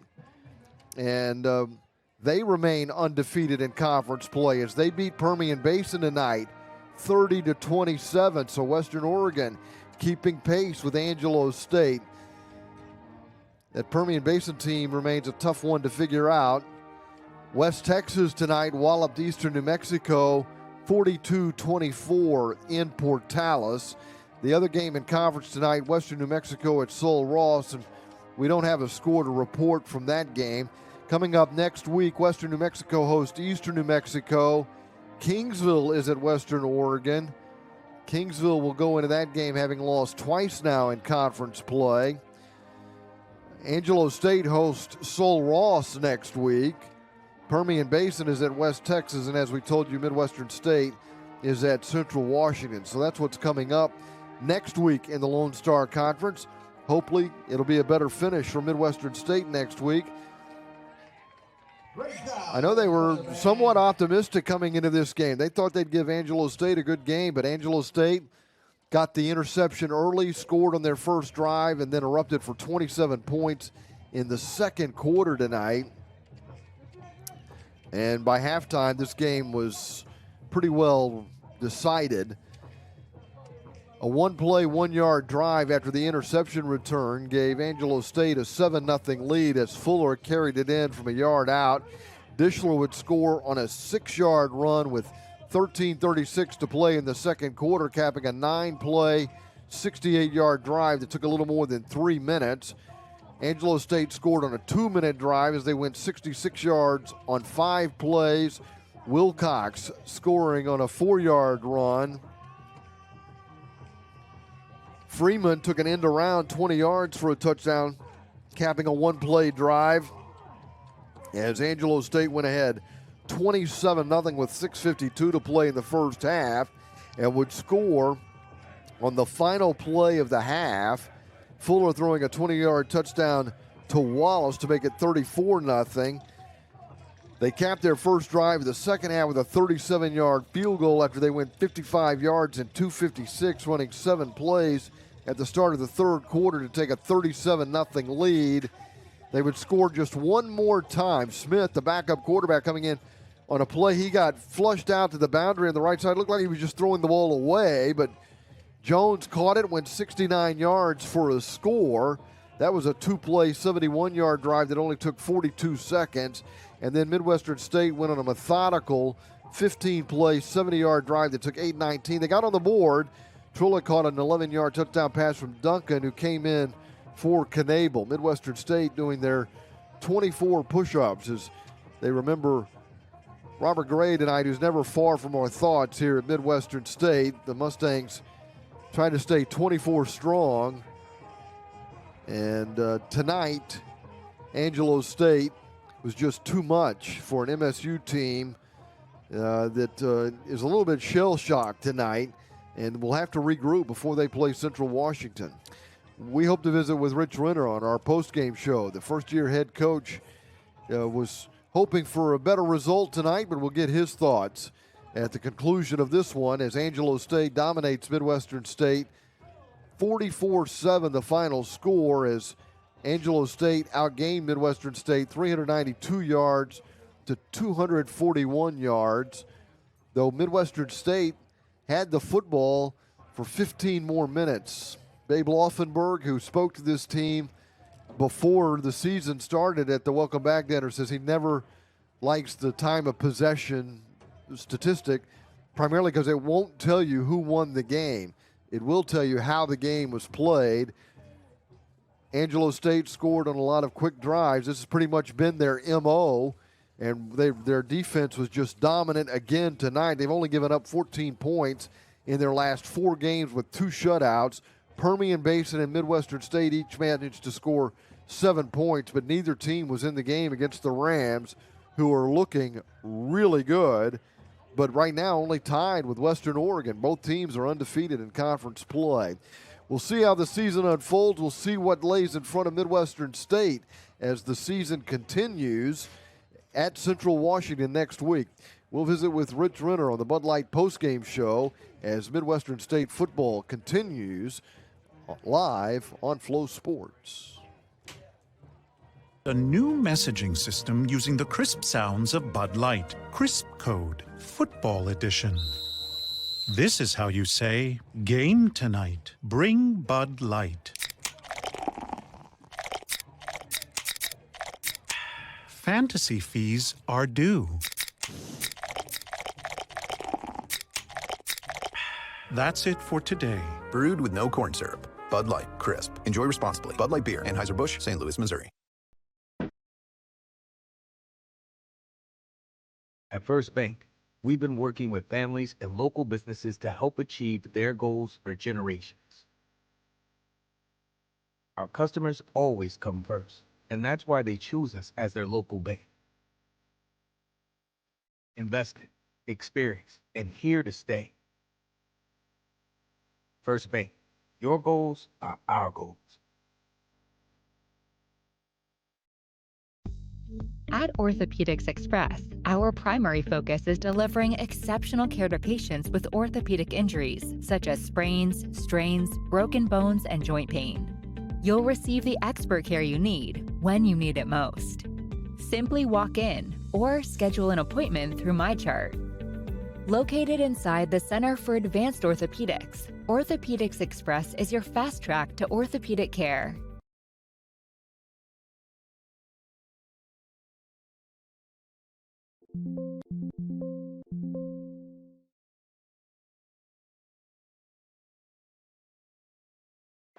Hey, football fans, leave the Hail Marys for the game and go for the sure thing when it comes to satisfying your craving. When you pick up Raisin Canes for game day, all you have to worry about is the score, because we've got the food covered with fresh, never-ever frozen chicken fingers, cane sauce, and jugs of freshly made tea and lemonade. Our chicken fingers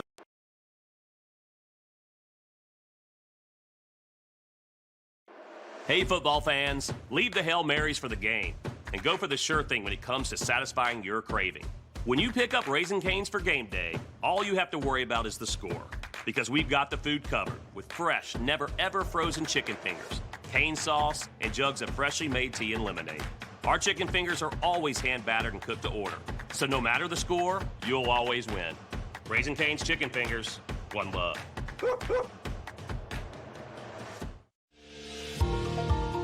United Regional Sports Medicine provides athletic training services to help athletes perform at peak condition and avoid injuries. But if an injury does occur, we'll provide quick access to top sports medicine physicians for injury diagnosis and treatment. Our goal is your goal, to get you back to your sport safely and as quickly as possible. Be in the game again with United Regional Sports Medicine. I've seen a lot of Texas out on the open road, from up in Amarillo down to San Antonio. No matter where I travel, one thing remains the same. Everybody loves Ford here in the Lone Star State. Ford is the best in Texas. Time to try some Golden Chick. These are our famous Wicked Wings. 6 wings in a roll for just $6.99. Or make it a combo for $8.99. Got to be good for my money. Perfect. I don't actually love wings, but these are really Time to try some Golden Chick. These are our famous Wicked Wings. 6 wings in a roll for just $6.99. Or make it a combo for $8.99. Got to be good for my money. Perfect. I don't actually love wings, but these are really good. It's nice and juicy. How's the spice for you? I like that. Yeah? When it's this spicy, you need something icy. Get a 24-ounce cherry, blue raspberry, or Dr. Pepper icy for just $2.99. They love it. We've made some new fans. Spread the word. We will.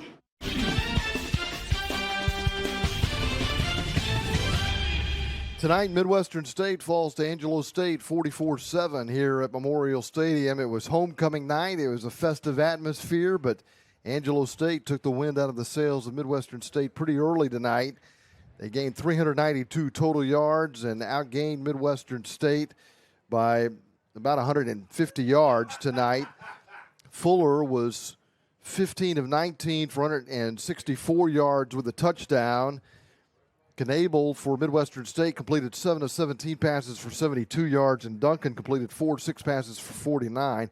Smith came in for Angelo State and was 3 of 7 for 72 yards. Angelo State was able to rush for 156 yards. They had 9 different ball carriers. Dishler had it 9 times and carried for 43 yards. Fuller gained 45 yards on 6 carries. Weiss 4 carries for 28 yards. Rideau carried it 4 times for 12 yards. A carry for Freeman, a 20-yard touchdown run. A carry for Jones for 11. Reed carried it twice for 5 yards. Wilcox had 2 carries for 3. And Smith took a 7-yard loss on a sack. For Midwestern State tonight, 45 yards rushing, 6 different ball carriers. The leading rusher was Devin Cross, who had March actually ended up with more yardage, 24 yards on 11 carries. Cross had 23 yards on 15 carries. Duncan came in and ran for 22 yards on 4 carries, and he just came in at the end of that drive in the fourth quarter to guide the team down the field after he came in for Knable. Gonzalez, 17 yards on 1 carry. Olejek had 4 carries for 14. Knable finished with 10 carries for just 5 yards as Midwestern State completed passes to 10 different receivers tonight. Trilla caught 2 passes for 22 yards. March caught 2. And then Robertson, Sims, Green, Amidala, Bradford, White, Johnson, and Cross each catching passes tonight for Midwestern State. Again, the final score tonight was Angelo State 44 and Midwestern State 7. And we are joined now by head coach Rich Renner, who joins us here live on Flow Sports. And really, it started on that very first drive, Coach, when Knable got pressured, threw over the middle, got intercepted, returned to the 1, and they end up scoring on a 1-yard drive, 1-play drive to make it 7-0, and then they are up for 27 points in the second quarter. Kind of from your point of view, what unfolded in that first half? Well, obviously we didn't play very well. Didn't make the plays that we needed to.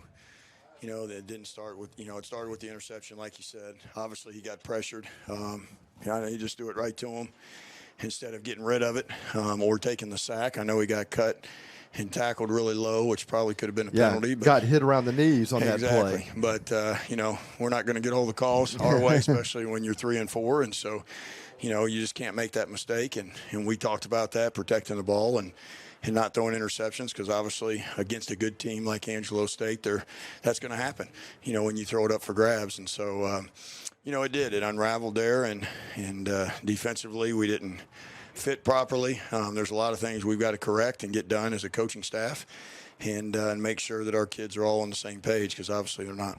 Early on, it looked like your defense was playing well. They were 3 and out on their first couple of possessions, but slowly they started chipping away at your defense. Well, I'll be honest with you. They do a great job offensively of, you're not going to keep them down. They're going to make some adjustments, and we've got to make adjustments too, like a chess match. And we didn't make those adjustments. They did. They got us in some things in zone coverage that we didn't get pressure on the quarterback like we haven't been all year. And so when you don't get pressure and you're in zone coverage and there's a lot of holes out there, then they're going to find those holes, and they're going to find those open receivers. And that quarterback is very talented. There's one that he ran, because we didn't contain him as a 4-man rush, and so it's one of those things that you got to be able to do both, and unfortunately we didn't do it tonight. Fuller was 15 of 19 for 164 yards, and then he also ran for 45 yards. So we knew coming in he was a dual threat quarterback. He was as good as advertised. Most definitely. Obviously we didn't help the cause by letting guys get deep on us and beat us deep to make him look better than he was. But credit to him. He found them, and we didn't execute it. And so again, he's very talented, and the better he gets, obviously the better they're going to go. But they've got a really good defense, and they play hard, and they don't make mistakes, as well as offensively they don't make many mistakes. And so obviously Coach Gersh and his staff does a great job with that team. You got a couple of takeaways tonight, though, and there were several drives. They only were 1 for 9 on third down. Now, that's a little misleading because they did a lot of damage before they got to third down tonight. But there were some positives to take away, particularly, I think, defensively. But I would think one thing that's a little bit concerning for you, and it continues to be a problem, are the penalties. 9 penalties for 80 yards, and a lot of those are pre-snap penalties. Most definitely. Again, offensively, we've got to do a better job on the pre-snap. A lot of them is, the play's not getting in fast enough. A lot of it is we're hurrying and trying to rush and make the right call or right play in the right situation. And sometimes you just got to go with it based on the formation and the set and how you've prepared for them all week. And so, again, I wouldn't blame all of it on the players. Some of that's on the coaching staff that we've got to get better at and try to eliminate those penalties. But, having the personal foul on the late hit on the quarterback after the touchdown, having 12 guys on the line, on the extra point. Now that's on us. That's not, on the kids. We've got to do a better job of the discipline part of that, and that comes down to me. What do you take out of the 15-play, 70-yard drive that took 8-19, got you on the scoreboard, and this is a team now that's only given up 14 points in 4 weeks. So you avoid the shutout with that drive. What do you take out of that drive? Well, I think it's a positive. I challenged them in the fourth quarter that, we needed to score points, whether it was a field goal or a touchdown. And, we made a switch at quarterback, and I thought we were going to get on the 4th and 1 with Andrew in there. I thought we were going to get the first down. Was he shaken up on that play? He got his bell rung a little bit, if you want to say that. He was shaken up a little bit, but he was fine. He didn't have a concussion or anything like that. He was fine, but we just felt like that he didn't run in the right gap. He tried to run up inside instead of following his running back, and would have had the first down. So we had to show him that on the iPad afterwards. But, we just felt like, we need to give Duncan a chance. And I thought Duncan came in and cold. It was one of those deals that we told him right before we went out there after we got the interception. And I thought he responded well to the situation. And, he threw a couple high balls, but luckily the receivers jumped up and got it and came down with it and kept the drive going. But again, I think that's again, it was against their backups, but regardless, it was positive that we kept fighting, kept clawing, kept competing, And then obviously we didn't give up any points in the fourth quarter. Hats off to Angelo for not trying to run the score up, and I appreciate that. But also, too, we still have to stop them. And, that we weren't tackling early on in that 27-point second quarter that you talk about. We weren't tackling. We were, ducking our head and just trying to hit them, thinking they were going to fall down and then letting go. And so we've got to, go back into the basics of tackling on defense and blocking on offense. Do you think you've got a quarterback competition this week going to Central Washington? Well, I don't know if we've got a quarterback competition. I think what we have is we've got two quarterbacks that can do it if one gets hurt, and I think they're both getting better. And I think Duncan showed a lot of poise that in the previous when we put him in there, he's either had a bad snap or thrown an interception, and I think this time he wasn't pressing, he was more relaxed, and I think that showed out there with his progression and getting us down there into the end zone. This is always a tough week when you've got to go to the Pacific Northwest to play, whether it's Western Oregon or Central Washington. Midwestern State did get a win at Western Oregon, now trying to find a way to win at Central Washington, and they had another big week tonight, so they're going to be a tough opponent. Oh, they're always going to be tough. They're good, just like Angelo is good, and week in and week out, every one of these teams are good. But again, we got to go out there and play, and we've got to go out there and do our job. And nevertheless, it comes down to execution, Pete, and that's what we're not doing right now. It's one guy not blocking the right guy, one guy that's unsure of what he's doing. There's one guy that's letting his guy go and thinking that the running back or the receiver is going to make a guy miss, and it's not going to happen. And so we've just, again, going back to the basics, we've got to block, we've got to come off the ball and sustain our blocks and give our running back or our quarterback or whoever it is a chance. Not every first-year coach would come up here after a 40-47 loss. Coach, I appreciate your time. Thanks for coming up here. That's classy of you to come up here tonight. Well, Pete, I just appreciate it. And, again, I apologize to the Mustang Nation that, for the way we're playing. And definitely we're going to get this thing corrected. And I'm embarrassed myself. I'm very disappointed, and just as all of us, as myself, and letting this stuff happen. But also too, and again, I'm not going to take anything from Angelo. Angelo's a great team. That's a point we should probably underscore. Angelo State's a really good football team, but they're not 44-7 good. And we're better than that as a team. And we're just, like I said. I know you were somewhat optimistic coming in that most definitely you'd give Angelo State a game. I did, and I really did. Thought we were, even when we're down 7-0 after the interception. I really felt like that we were going to move the ball on them, and we had a great game plan going in. But like I said, when you don't block guys, and especially a good team like Angelo, their guy is going to make the play when you leave them unblocked. And you can get away with that with some lesser teams, but with a team that's obviously fighting for a playoff spot in the conference championship, as an Angelo State, it's tougher, to overcome those. And then when you add those penalties, like you said, it's hard to overcome that situation when you're behind the sticks and you're trying to keep the ball moving. And I think was the difference. As you watch that last drive, is we didn't get behind the sticks. And so we continue to make plays. And, we had to go for it on 4th down and 4. But, again, that was the same play we called with Andrew in there on the last 4th and 1. And wasn't able to get it. But we got it this time because, obviously, Duncan followed his running back. Even though the running back didn't block his guy, he was able to find a crease and still get the yardage needed until the safety tackled him, which should have happened on that 4th and 1. Coach, I'll see you at the airport on we'll see you for a podcast this week. That'll drop on Tuesday, and then we'll see you at the airport as we fly to Central Washington.